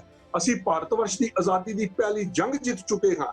ਉੱਥੇ ਨਾਲ ਹੀ ਪੰਡਤ ਮਦਨ ਮੋਹਨ ਮਾਲਵੀਆ ਵਰਗਾ ਇਹ ਗੱਲ ਕਹਿੰਦਾ ਹੈ ਕਿ ਭਾਰਤ ਵਰਸ਼ ਦਾ ਹਰ ਹਿੰਦੂ ਪਰਿਵਾਰ ਇੱਕ ਇੱਕ ਬੱਚਾ ਸਿੱਖ ਬਣਾਏ। ਕਿਉਂ? ਮੁਸਲਮਾਨ ਵੀ ਸਨ, ਈਸਾਈ ਵੀ ਸਨ, ਬਹੁਤ ਸੰਮਤੀ ਵਿੱਚ ਹਿੰਦੂ ਵੀ ਸਨ, ਲੇਕਿਨ ਕੇਵਲ ਇਸ ਗੱਲ ਦਾ ਉਹਨਾਂ ਨੂੰ ਪਤਾ ਸੀ ਕਿ ਕੇਵਲ ਆਜ਼ਾਦੀ ਦਾ ਜਜ਼ਬਾਤ ਜੋ ਨੇ, ਆਜ਼ਾਦੀ ਵਾਸਤੇ ਮਰਨ ਮਿਟਣ ਦਾ ਜੋ ਚਾਹ ਹੈ ਉਹ ਗੁਰੂ ਕੇ ਸਿੱਖਾਂ ਦੇ ਅੰਦਰ ਹੈ। ਗੁਰੂ ਪਿਆਰ ਵਾਲਿਓ, ਨਹਿਰੂ ਵਰਗਿਆਂ ਨੇ ਵਾਅਦੇ ਕੀਤੇ ਕਿ ਜੇ ਕਦੇ ਭਾਰਤ ਆਜ਼ਾਦ ਹੋਵੇਗਾ ਤਾਂ ਫਿਰ ਉੱਤਰ ਭਾਰਤ ਦੇ ਅੰਦਰ ਸਿੱਖਾਂ ਨੂੰ ਕਿਹੋ ਜਿਹਾ ਖਿੱਤਾ ਦਿੱਤਾ ਜਾਵੇਗਾ ਜਿਸ ਖਿੱਤੇ ਦੇ ਅੰਦਰ ਸਿੱਖ ਜੋ ਨੇ ਉਹ ਆਜ਼ਾਦੀ ਦਾ ਨਿੱਘ ਮਾਣ ਸਕਣਗੇ। ਕੋਈ ਐਸਾ ਕਾਨੂੰਨ ਭਾਰਤ ਵਰਸ਼ ਦੇ ਅੰਦਰ ਪ੍ਰਵਾਨ ਨਹੀਂ ਕੀਤਾ ਜਾਵੇਗਾ, ਬਣਾਇਆ ਨਹੀਂ ਜਾਵੇਗਾ ਐਸਾ ਕਾਨੂੰਨ ਜਿਹੜਾ ਸਿੱਖਾਂ ਨੂੰ ਪ੍ਰਵਾਨ ਨਾ ਹੋਵੇ। ਬੜਾ ਭਰੋਸਾ ਸੀ, ਹਾਲਾਤ ਐਸੇ ਬਣੇ, ਭਾਰਤ ਵਰਸ਼ ਆਜ਼ਾਦ ਹੋਇਆ, ਭਾਰਤ ਵਰਸ਼ ਦੀ ਵਰਨ ਵੰਡ ਹੋਈ, ਭਾਰਤ ਵਰਸ਼ ਦੀ ਵੰਡ ਹੋਈ। ਉਸ ਵੰਡ ਦੇ ਅੰਦਰ ਗੁਰੂ ਕੇ ਸਿੱਖਾਂ ਨੇ ਆਪਣੀ ਜਾਨ ਤੋਂ ਪਿਆਰੇ ਆਪਣੇ ਗੁਰਧਾਮ ਜੋ ਸਨ ਉਹ ਛੱਡੇ। ਗੁਰੂ ਕੇ ਸਿੱਖਾਂ ਨੇ ਆਪਣੀਆਂ ਕੀਮਤੀ ਜ਼ਮੀਨਾਂ ਛੱਡੀਆਂ। ਹਜ਼ਾਰਾਂ ਲੱਖਾਂ ਦੀ ਗਿਣਤੀ ਦੇ ਅੰਦਰ ਸਿੰਘਾਂ ਦੀਆਂ ਸ਼ਹਾਦਤਾਂ ਹੋਈਆਂ, ਲੇਕਿਨ ਸਭ ਕੁਝ ਛੱਡ ਕੇ ਸਿੱਖਾਂ ਦੀ ਜੋ ਕਿਸਮਤ ਸੀ ਉਹ ਇਸ ਭਾਰਤ ਵਰਸ਼ ਦੇ ਨਾਲ ਬੱਧੀ। ਤੇ ਸਿੱਖਾਂ ਨੇ ਆਪਣੇ ਸਰੀਰ ਦੇ ਉੱਤੇ ਜ਼ਖਮ ਸਹਾਰਿਆ, ਆਪਣੇ ਗੁਰਧਾਮਾਂ ਤੋਂ ਦੂਰ ਹੋਏ, ਭਾਰਤ ਵਰਸ਼ ਦੇ ਨਾਲ ਕਿਸਮਤ ਨੂੰ ਬੰਨ੍ਹ ਲਿਆ। ਹਕੀਕਤ ਉਦੋਂ ਸਾਹਮਣੇ ਆਈ ਜਦੋਂ ਕੇਵਲ 37 ਦਿਨ ਦੇ ਬਾਅਦ 37 ਦਿਨ ਆਜ਼ਾਦੀ ਦੇ ਬਾਅਦ ਮਾਸਟਰ ਤਾਰਾ ਸਿੰਘ ਨੇ ਨਹਿਰੂ ਨੂੰ ਕਿਹਾ ਕਿ ਨਹਿਰੂ ਜੀ ਤੁਸੀਂ ਸਿੱਖਾਂ ਦੇ ਨਾਲ ਕੋਈ ਵਾਅਦੇ ਕੀਤੇ ਸਨ, ਉਹ ਵਾਅਦੇ ਪੂਰੇ ਕੀਤੇ ਜਾਣ। ਨਹਿਰੂ ਦਾ ਜਵਾਬ ਸੀ कि मास्टर जी हालात बदल चुके हैं, वक्त बदल चुका है, इस बदले हुए हालातों के मुताबिक आपको अब जीना सीखना पड़ेगा। गुरु प्यार वालियो, ओ कौम जिसने 84% तो वध के कुर्बानियां कीतियां होण, उस कौम नूं सर्कुलर राई जराइम पेशा कौम दा खिताब के तोहफा दिता गया। इन्हां दे उत्ते करड़ी नजर रखण दी गल कीती। अगली गल देखिए, इस तो बाद भारत दी वंड तो बाद प्रांतां नूं नवें सिरे तो बढ़ाउण दी गल शुरू होई। ਉਹਦੇ ਅੰਦਰ ਸਾਰੇ ਜੋ ਸਨ ਪ੍ਰਾਂਤ ਆਪਣੀ ਆਪਣੀ ਆਇਡੈਂਟੀਟੀ ਦੇ ਮੁਤਾਬਕ ਆਪਣੀ ਆਪਣੀਆਂ ਸਟੇਟਸ ਆਪਣੇ ਆਪਣੇ ਜੋ ਸਨ ਉਹ ਰਿਆਸਤਾਂ ਚਾਹੁੰਦੇ ਸਨ। ਉਹਦੇ ਵਿੱਚ ਸਿੱਖਾਂ ਦੀ ਵੀ ਗੱਲ ਸੀ। ਦੱਖਣ ਭਾਰਤ ਦੇ ਅੰਦਰ ਇੱਕ ਮੂਵਮੈਂਟ ਚੱਲ ਗਈ। ਮੂਵਮੈਂਟ ਦੇ ਵਿੱਚ ਜ਼ਬਰਦਸਤ ਮੂਵਮੈਂਟ ਸੀ ਕਿ ਪ੍ਰਾਂਤ ਨਵੇਂ ਸਿਰੇ ਤੋਂ ਬਣਾਏ ਜਾਣ, ਤੇ ਉਹਦੇ ਅੰਦਰ ਆਂਧਰਾ ਪ੍ਰਦੇਸ਼ ਦੇ ਅੰਦਰ ਤੇਲਗੂ ਭਾਸ਼ਾ ਦੇ ਨਾਂ ਦੇ ਉੱਤੇ ਸੂਬੇ ਦੀ ਮੰਗ ਕੀਤੀ ਗਈ, ਜਿਸ ਦੇ ਵਿੱਚ ਆਂਧਰਾ ਦਾ ਇੱਕ ਆਗੂ ਰਾਮਲੂ ਮਰਨ ਵਰਤ ਦੇ ਉੱਤੇ ਬੈਠ ਗਿਆ। ਉਸਨੇ 53 ਦਿਨ ਮਰਨ ਵਰਤ ਕੀਤਾ। ਦਿਨ ਦੇ ਮਰਨ ਵਰਤ ਤੋਂ ਬਾਅਦ ਉਹ ਚੜਾ ਗਿਆ। ਉਹਦੇ ਮਰਨ ਤੋਂ ਬਾਅਦ ਦੱਖਣ ਬਹੁਤ ਵੱਡਾ ਤੂਫਾਨ ਉੱਠਿਆ ਤੇ ਭਾਰਤ ਵਰਸ਼ ਦੀ ਸਰਕਾਰ ਸੀ, ਇਸਨੇ ਕਮਿਸ਼ਨ ਮੁਕਰਰ ਕਰ ਦਿੱਤਾ ਕਿ ਠੀਕ ਹੈ, ਭਾਸ਼ਾਵਾਂ ਦੇ ਨਾਂ ਦੇ ਉੱਤੇ ਸੂਬੇ ਬਣਨਗੇ, ਅਤੇ ਸਭ ਤੋਂ ਪਹਿਲਾ ਸੂਬਾ ਜੋ ਸੀ ਉਹ ਆਂਧਰਾ ਪ੍ਰਦੇਸ਼ ਦੇ ਅੰਦਰ ਬਣਾ ਦਿੱਤਾ ਗਿਆ। ਗੁਰੂ ਪਿਆਰ ਵਾਲਿਓ, ਦੂਜੇ ਪਾਸੇ ਜਦੋਂ ਸਿੱਖਾਂ ਨੇ ਇਸ ਮੰਗ ਨੂੰ ਰੱਖਿਆ ਕਿ ਸਾਨੂੰ ਵੀ ਸਾਡੇ ਵਾਅਦੇ ਦੇ ਮੁਤਾਬਕ ਸਾਨੂੰ ਭਾਸ਼ਾ ਦੇ ਆਧਾਰ ਦੇ ਉੱਤੇ ਆਪਣਾ ਸੂਬਾ ਦਿੱਤਾ ਜਾਵੇ, ਪੰਜਾਬ ਸੂਬਾ ਦਿੱਤਾ ਜਾਵੇ, ਤਾਂ ਬਿਲਕੁਲ ਇਨਕਾਰ ਸੀ। ਬਾਕੀ ਭਾਸ਼ਾਈ ਸੂਬੇ ਬਣ ਗਏ, ਇੱਕ ਮਹਾਰਾਸ਼ਟਰ ਮਰਾਠਿਆਂ ਦੀ ਤੇ ਇੱਕ ਸਿੱਖਾਂ ਦੀ ਜੋ ਸੀ, ਇਸ ਮੰਗ ਨੂੰ ਰੋਕ ਲਿਆ ਗਿਆ। ਅਤੇ ਸਿੱਖਾਂ ਦੀ ਮੰਗ ਨੂੰ ਰੋਕਣ ਤੋਂ ਬਾਅਦ ਇਸ ਨੂੰ ਇਹੋ ਜਿਹੀ ਫਿਰਕੂ ਰੰਗਤ ਦਿੱਤੀ ਗਈ ਕਿ ਇਸ ਨੂੰ ਸਿੱਖਾਂ ਦਾ ਮਸਲਾ ਕਰਕੇ ਦੁਨੀਆ ਦੇ ਅੰਦਰ ਪ੍ਰਚਾਰਿਆ ਗਿਆ। ਬਿਲਕੁਲ ਇਨਕਾਰ ਕਰ ਦਿੱਤਾ ਗਿਆ। ਹਾਲਾਂਕਿ ਸਿੱਖ ਚਾਹ ਰਹੇ ਸਨ ਕਿ ਸਾਨੂੰ ਸਾਡਾ ਜੋ ਪੁਰਾਤਨ ਪੰਜਾਬ ਸੀ 1857 ਤੋਂ ਬਾਅਦ ਜਿਹੜੇ ਡਿਸਟ੍ਰਿਕਟ ਜੋ ਸਨ ਸਾਡੇ ਪੰਜਾਬ ਨਾਲ ਜੋੜੇ ਗਏ, ਉਹਨਾਂ ਨੂੰ ਛੱਡ ਕੇ ਪੁਰਾਣੇ ਪੰਜਾਬ ਦਾ ਜੋ ਸਾਡਾ ਹਿੱਸਾ ਹੈ ਉਹਦੀ ਆਧਾਰ ਦੇ ਉੱਤੇ ਸਾਡਾ ਇੱਕ ਸੂਬਾ ਬਣਾ ਲਿਆ ਜਾਵੇ, ਜਿਹਦੇ ਅੰਦਰ ਘੱਟ ਤੋਂ ਘੱਟ ਸਾਡੇ ਦੇਸ਼ ਧਰਮ ਦੀ ਜੋ ਹੈ ਉਹ ਆਈਡੈਂਟੀਟੀ ਜੋ ਹੈ ਬਚੀ ਰਵੇ। ਲੇਕਿਨ ਐਸਾ ਫਿਰਕੂ ਰੰਗਤ ਦਿੱਤੀ ਗਈ ਕਿ ਪੰਜਾਬ ਦੇ ਹੀ ਹਿੰਦੂ ਉਹਨਾਂ ਨੇ ਆਵਾਜ਼ ਚੁੱਕ ਲਈ ਕਿ ਮਹਾਂ ਪੰਜਾਬ ਚਾਹੀਦਾ, ਕਿਉਂ ਪੂਰੇ ਭਾਰਤ ਵਰਸ਼ ਦੇ ਉੱਤੇ ਰਾਜ ਹਿੰਦੂ ਕਰੇਗਾ। ਕਿੰਨੀਆਂ ਬਾਕੀ ਰਿਆਸਤਾਂ ਨੇ ਉਹਨਾਂ ਦੇ ਅੰਦਰ ਚੀਫ ਮਿਨਿਸਟਰ ਹਿੰਦੂ ਹੋਣਗੇ, ਇੱਕ ਜੰਮੂ ਕਸ਼ਮੀਰ ਨੂੰ ਛੱਡ ਕੇ ਜਿੱਥੇ ਮੁਸਲਮਾਨਾਂ ਦੀ ਬਹੁਤ ਸੰਮਤੀ ਸੀ, ਲੇਕਿਨ ਇੱਕ ਪੰਜਾਬ ਦੇ ਅੰਦਰ ਚੀਫ ਮਿਨਿਸਟਰ ਦੇ ਬਣਨ ਦਾ ਜੇ ਕਿਤੇ ਮੌਕਾ ਬਣਦਾ ਸੀ, ਉਹ ਵੀ ਬਰਦਾਸ਼ਤ ਨਹੀਂ ਕੀਤਾ ਜਾ। ਇੱਥੇ ਤੱਕ ਕਿ ਉਸ ਪੰਜਾਬੀ ਸੂਬੇ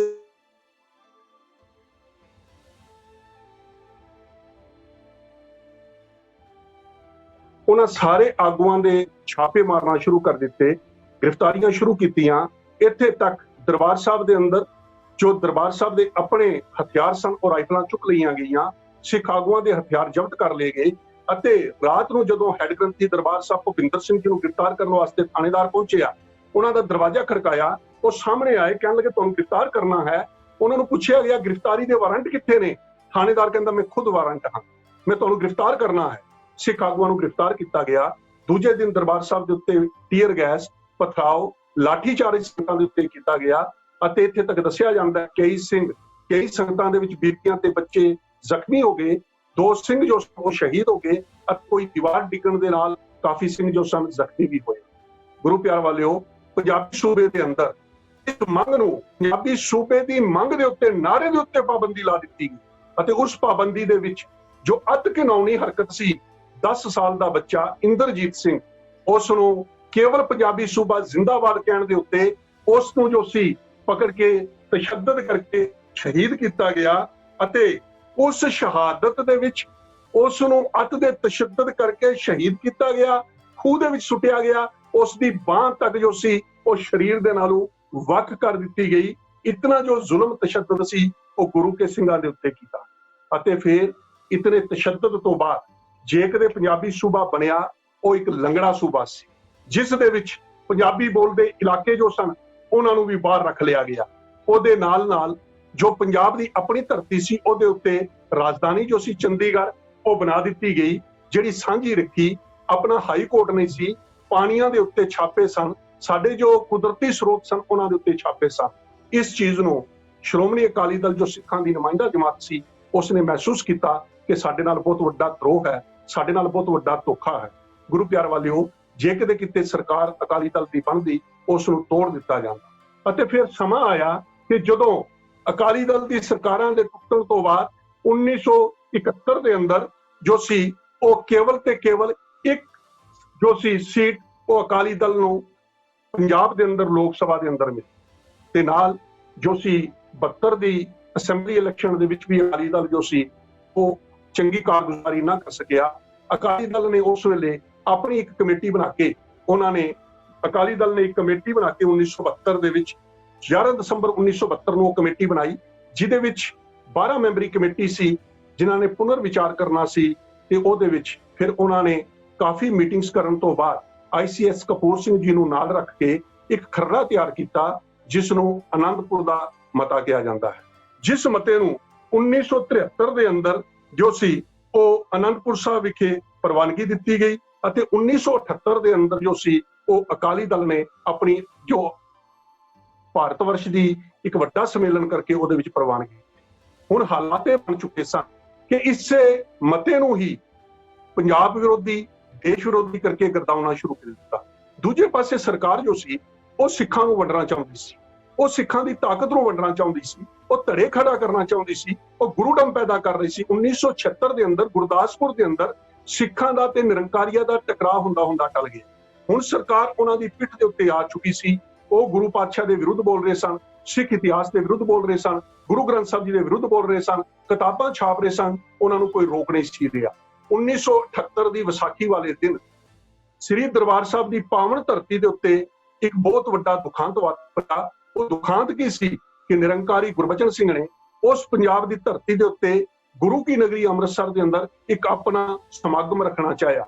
ਗੁਰੂ ਕੇ ਸਿੰਘਾਂ ਨੇ ਸੰਤ ਬਾਬਾ ਜਰਨੈਲ ਸਿੰਘ ਜੀ ਤੇ ਉਹਨਾਂ ਦੇ ਨਾਲ ਹੋਰ ਜੋ ਪੰਥਕ ਜਥੇਬੰਦੀਆਂ ਬੱਬਰ ਖਾਲਸਾ, ਉਹਨਾਂ ਨੇ ਉਸ ਨੂੰ ਰੋਕਣ ਦੀ ਕੋਸ਼ਿਸ਼ ਕੀਤੀ। ਜਦੋਂ ਉਹ ਸਿੰਘ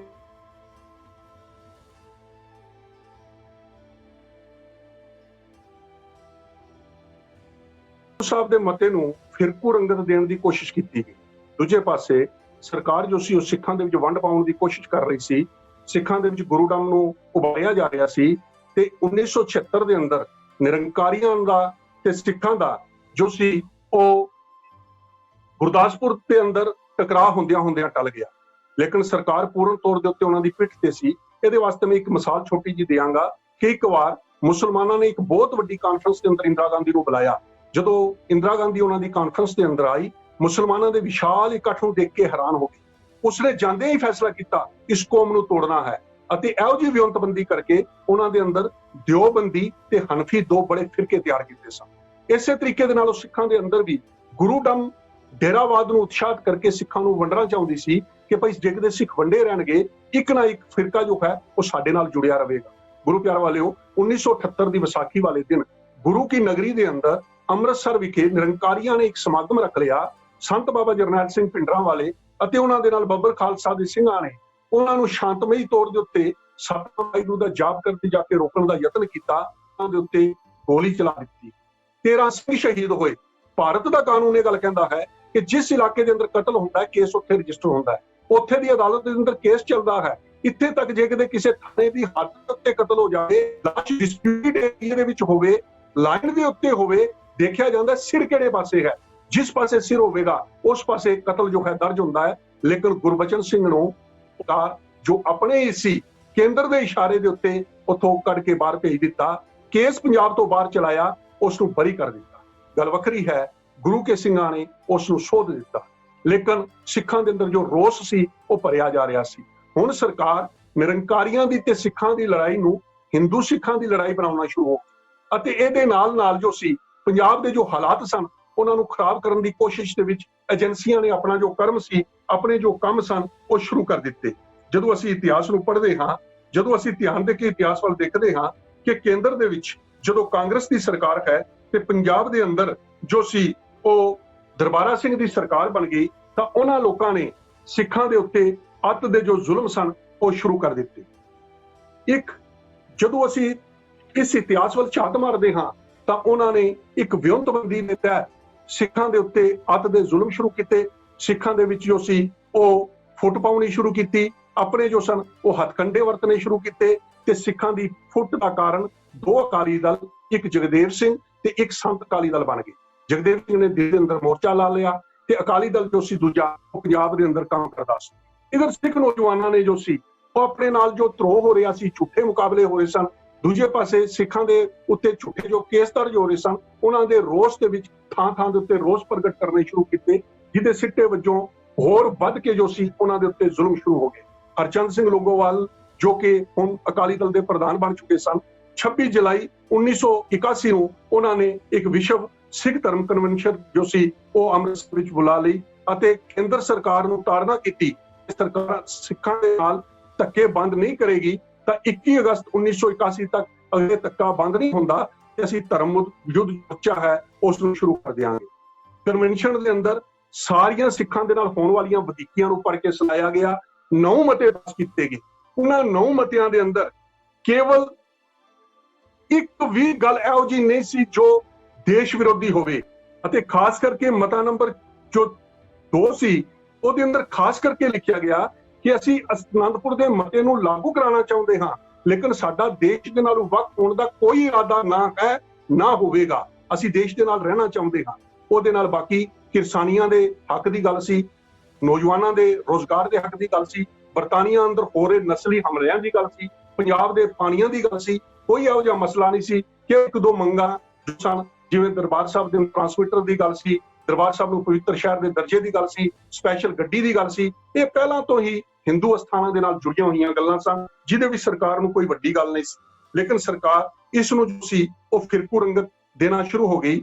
ਹਰਮੰਦਰ ਸਾਹਿਬ ਨੂੰ ਪਵਿੱਤਰ ਸ਼ਹਿਰ ਦੇ ਦਰਜੇ ਨੂੰ ਦੇਣ ਤੋਂ ਵੀ ਇਨਕਾਰੀ ਹੋ ਗਈ ਅਤੇ ਫਿਰ ਆਸਤਾ ਇਸ ਮਸਲੇ ਨੂੰ ਹਿੰਦੂ ਸਿੱਖ ਮਸਲਾ ਬਣਾ ਦਿੱਤਾ ਗਿਆ। ਹਰਿਆਣੇ ਦੇ ਮਧੂਸੂਦਨ ਦੇ ਵਿੱਚ ਜਦੋਂ ਸਿੱਖਾਂ ਨੇ ਇਹ ਗੱਲ ਕਹੀ ਕਿ ਅਸੀਂ 7 ਸਤੰਬਰ ਨੂੰ ਦਿੱਲੀ ਵਿਖੇ ਰੋਸ ਪ੍ਰਗਟ ਕਰਾਂਗੇ ਤਾਂ ਹਰਿਆਣੇ ਦੇ ਮਧੂਬਨ ਦੇ ਅੰਦਰ ਲਾਠੀ ਚਾਰਜ ਕੀਤਾ ਗਿਆ, ਗੋਲੀ ਚਲਾਈ ਗਈ, 3 ਸਿੰਘ ਜੋ ਸਨ ਸ਼ਹੀਦ ਹੋ ਗਏ। ਮੈਂ ਇਸ ਕਰਕੇ ਬਾਰ-ਬਾਰ ਕਹਿ ਰਿਹਾ ਕਿ ਕਈ ਵਾਰ ਇਹ ਕਿਹਾ ਜਾਂਦਾ ਹੈ ਕਿ ਸਿੱਖਾਂ ਨੇ ਸ਼ਾਂਤਮਈ ਨਹੀਂ ਕੀਤਾ, ਇੱਕਦਮ ਸਿੱਖਾਂ ਨੇ ਜੋ ਹੈ ਉਹ ਜੇ ਫੈਸਲੇ ਲੈ ਲਏ। ਉਸ ਤੋਂ ਬਾਅਦ ਗੁਰੂ ਪਿਆਰ ਵਾਲਿਓ, ਦੂਜੇ ਪਾਸੇ ਹਿੰਦੂ ਜਥੇਬੰਦੀਆਂ ਜੋ ਸਨ ਉਹ ਸਿੱਖ ਨਿਰੰਕਾਰੀ ਤਣਾਅ ਨੂੰ ਹੋਰ ਹਵਾ ਦੇ ਰਹੀਆਂ ਸਨ।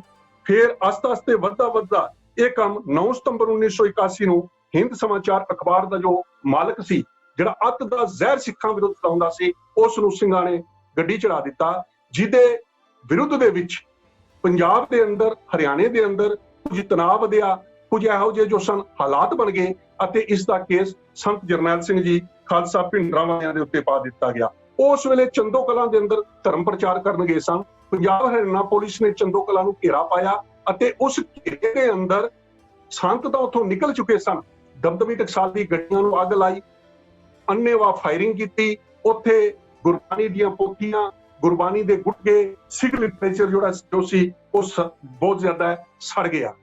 ਇਹਦੇ ਰੋਸ ਦੇ ਵਿਰੁੱਧ ਵਿੱਚ ਸਿੱਖ ਨੌਜਵਾਨਾਂ ਨੇ ਰੋਸ ਪ੍ਰਗਟ ਕੀਤਾ, ਉਹਨਾਂ ਦੇ ਖਿਲਾਫ ਕੇਸ ਦਰਜ ਹੋ ਗਏ। ਸੰਤ ਜਰਨੈਲ ਸਿੰਘ ਭਿੰਡਰਾਂਵਾਲਿਆਂ ਨੇ 20 ਸਤੰਬਰ 1981 ਨੂੰ ਕਹਿ ਦਿੱਤਾ ਕਿ ਮੈਂ ਗ੍ਰਿਫਤਾਰੀ ਦੇਵਾਂਗਾ। ਸੰਗਤਾਂ ਮਹਿਤੇ ਇਕੱਠੀਆਂ ਹੋਈਆਂ। ਸ਼ਾਂਤਮਈ ਤੌਰ ਦੇ ਉੱਤੇ ਗ੍ਰਿਫਤਾਰੀ ਹੋਣ ਤੋਂ ਬਾਅਦ ਪੁਲਿਸ ਨੇ ਗੋਲੀ ਚਲਾ ਕੇ 24 ਨਿਹੱਥੇ ਸਿੰਘਾਂ ਨੂੰ ਸ਼ਹੀਦ ਕਰ ਦਿੱਤਾ। 24 ਨਿਹੱਥੇ ਸਿੰਘ ਜੋ ਸਨ ਉਹ ਉਸ ਦਿਨ ਸ਼ਹੀਦ ਕੀਤੇ ਗਏ ਗੋਲੀ ਮਾਰ ਕੇ। ਤੇ ਅਸੀਂ ਫੇਰ ਇਹ ਗੱਲ ਕਹੀ ਜਾ ਰਹੀ ਸੀ, ਅਕਾਲੀ ਦਲ ਤੇ ਬਾਕੀ ਜੋ ਸਾਡੀਆਂ ਸੰਸਥਾਵਾਂ ਸਨ ਉਹ ਕਹਿ ਰਹੀਆਂ ਸਨ ਸਾਡਾ ਮੋਰਚਾ ਸ਼ਾਂਤਮਈ ਹੀ ਰਹੇਗਾ, ਅਸੀਂ ਕਿਸੇ ਵੀ ਹਾਲਾਤ ਦੇ ਅੰਦਰ ਕਿਸੇ ਕਿਸਮ ਦੀ ਭਾਈਚਾਰਕ ਸਾਂਝ ਨੂੰ ਤੋੜਨ ਵਾਸਤੇ ਤਿਆਰ। ਹਾਲਾਤਾਂ ਨੂੰ ਦੇਖਦੇ ਹੋਏ ਇੰਦਰਾ ਗਾਂਧੀ ਚੰਡੀਗੜ੍ਹ ਆ ਗਈ। ਉਸ ਨੇ ਅਕਾਲੀ ਦਲ ਨੂੰ ਸੱਦਾ ਭੇਜਿਆ ਗੱਲਬਾਤ ਵਾਸਤੇ ਤੇ ਉਹ ਜੋ ਸਨ ਇਨਕਾਰ ਹੋ ਗਏ ਕਿ ਜਦ ਤੱਕ ਸੰਤਾਂ ਨੂੰ ਰਿਹਾ ਨਹੀਂ ਕੀਤਾ ਕੋਈ ਗੱਲਬਾਤ ਨਹੀਂ। 27 ਸਤੰਬਰ ਨੂੰ ਲੋਂਗੋਵਾਲ ਨੇ ਆਲਮਗੀਰ ਦੇ ਵਿੱਚ ਇੱਕ ਅਨਾਉਂਸ ਕੀਤਾ ਕਿ ਅਗਰ 16 ਅਕਤੂਬਰ ਤੱਕ ਸੰਤ ਜਰਨੈਲ ਸਿੰਘ ਜੀ ਨੂੰ ਰਿਹਾ ਨਹੀਂ ਕੀਤਾ ਜਾਂਦਾ, ਅਸੀਂ 17 ਅਕਤੂਬਰ ਤੋਂ ਸਿਵਲ ਨਾਫਰਮਾਨੀ ਲਹਿਰ ਜਾਰੀ ਕਰਾਂਗੇ, ਜਿਸ ਦੇ ਉੱਤੇ ਸੰਤਾਂ ਨੂੰ ਜੋ ਸੀ ਉਹ ਰਿਹਾ ਨਹੀਂ ਕੀਤਾ ਜਾਂਦਾ। ਇਹ ਸ਼ਰਤ ਸੀ, ਉਹਨਾਂ ਨੂੰ ਰਿਹਾ ਕਰ ਦਿੱਤਾ ਗਿਆ। 19 ਸਤੰਬਰ ਨੂੰ ਦਲ ਖਾਲਸਾ ਦੇ ਕੁਝ ਨੌਜਵਾਨਾਂ ਨੇ ਜੋ ਸੀ ਜਹਾਜ਼ ਅਗਵਾ ਕਰ ਲਿਆ ਤੇ ਉਹ ਜਹਾਜ਼ ਅਗਵਾ ਕਰਨ ਦਾ ਕਾਰਨ ਜੋ ਸੀ ਉਹ ਇਹ ਸੀ ਕਿ ਸਿੱਖਾਂ ਦੀਆਂ ਮੰਗਾਂ ਵੱਲ ਇੰਟਰਨੈਸ਼ਨਲ ਜੋ ਲੋਕਾਂ ਦਾ ਧਿਆਨ ਹੈ ਉਹ ਦਵਾਇਆ ਜਾਵੇ। ਤੇ ਫਿਰ ਇੰਦਰਾ ਗਾਂਧੀ ਨੇ 13 ਅਕਤੂਬਰ ਨੂੰ ਅਕਾਲੀ ਲੀਡਰਾਂ ਨੂੰ ਗੱਲਬਾਤ ਸੱਦਿਆ, ਪਰ ਜਦੋਂ ਉਹ ਨਹੀਂ ਆਏ ਤੇ ਆਖਰ ਮੈਂ ਪਹਿਲਾਂ ਬੇਨਤੀ ਕਰ ਚੁੱਕਿਆ ਕਿ ਜਦੋਂ ਉਸ ਨੂੰ ਅਲਟੀਮੇਟਮ ਦਿੱਤਾ ਗਿਆ ਤੇ ਸਿੱਖਾਂ ਦੇ 15 ਅਕਤੂਬਰ ਨੂੰ ਸੰਤ ਜਰਨੈਲ ਸਿੰਘ ਜੋ ਸਨ ਉਹਨਾਂ ਨੂੰ 15 ਅਕਤੂਬਰ ਨੂੰ ਰਿਹਾ ਕੀਤਾ ਗਿਆ। ਉਸ ਤੋਂ ਪਹਿਲਾਂ ਹਵਾਈ ਹਾਈਜੈਕ ਜੋ ਸੀ ਜਹਾਜ਼ ਹੋ ਚੁੱਕਿਆ ਸੀ ਤੇ ਉਹਦੇ ਵਿੱਚ ਉਹ ਇੱਕ ਮੰਗ ਵੀ ਰੱਖੀ ਗਈ ਸੀ, ਲੇਕਿਨ ਉਹਨਾਂ ਨੂੰ ਦੇਸ਼ ਧਰੋਈ। ਪਰ ਦੂਜੇ ਪਾਸੇ ਇੰਦਰਾ ਗਾਂਧੀ ਵਾਸਤੇ ਜਹਾਜ਼ ਅਗਵਾ ਕਰਨ ਵਾਲੇ ਜੋ ਪਾਂਡੇ ਭਰਾ ਸਨ ਯੂਪੀ ਦੇ, ਉਹਨਾਂ ਨੂੰ ਮਿਨਿਸਟਰੀਆਂ ਮਿਲ ਰਹੀਆਂ ਸੀ, ਉਹਨਾਂ ਨੂੰ ਅਹੁਦੇ ਮਿਲ ਰਹੇ ਸਨ, ਉਹਨਾਂ ਨੂੰ ਵਜ਼ੀਰੀਆਂ ਮਿਲ ਰਹੀਆਂ ਸਨ। ਫਿਰ ਇਹ ਚੀਜ਼ ਦੇਖੀ ਜਾਵੇ ਕਿ ਸਿੱਖਾਂ ਦੇ ਨਾਲ ਕਿੰਨੀ ਬੇਇਨਸਾਫੀ ਸੀ। ਆਖਰ ਅਕਾਲੀ ਦਲ ਨੇ, ਨੇਤਾਵਾਂ ਨੇ ਗੱਲਬਾਤ ਦੀ ਜੋ ਸੰਭਾਵਨਾ ਸੀ ਉਸ ਨੂੰ ਚਲਾਉਣ ਦੀ ਕੋਸ਼ਿਸ਼ ਕੀਤੀ, ਪਰ ਪੰਜਾਬ ਦੇ ਅੰਦਰ ਬੈਠੇ ਹੋਏ ਦਰਬਾਰਾ ਸਿੰਘ ਨੂੰ ਇਹ ਗੱਲ ਬਰਦਾਸ਼ਤ ਨਹੀਂ ਹੋਈ। ਉਸ ਨੇ ਫਿਰਕੂ ਮਾਹੌਲ ਬਣਾਇਆ, ਕਿਤੇ ਮੇਰੀ ਕੁਰਸੀ ਹੱਥੋਂ ਨਾ ਨਿਕਲ ਜਾਏ। ਇਹੋ ਜਿਹੇ ਕੰਮ ਸ਼ੁਰੂ ਕਰ ਦਿੱਤੇ ਜਿਹਦੇ ਨਾਲ ਪੰਜਾਬ ਦੇ ਅੰਦਰ ਤਣਾਅ ਫਿਰ ਵਧਾਇਆ ਗਿਆ। ਫਿਰ ਇੱਕ ਪਾਸੇ ਗੱਲਬਾਤ ਦੀ ਗੱਲ ਚੱਲ ਰਹੀ ਸੀ, ਦੂਜੇ ਪਾਸੇ ਜੋ ਸਤਲੁਜ ਯਮੁਨਾ ਲਿੰਕ ਨਹਿਰ ਸੀ ਉਸ ਦੀ ਖੁਦਾਈ ਦੇ ਵਾਸਤੇ, ਜੋ ਇਨਾਗੂਰੇਸ਼ਨ ਦੇ ਵਾਸਤੇ ਇੰਦਰਾ ਗਾਂਧੀ ਪੰਜਾਬ ਵਿੱਚ ਆ ਗਈ।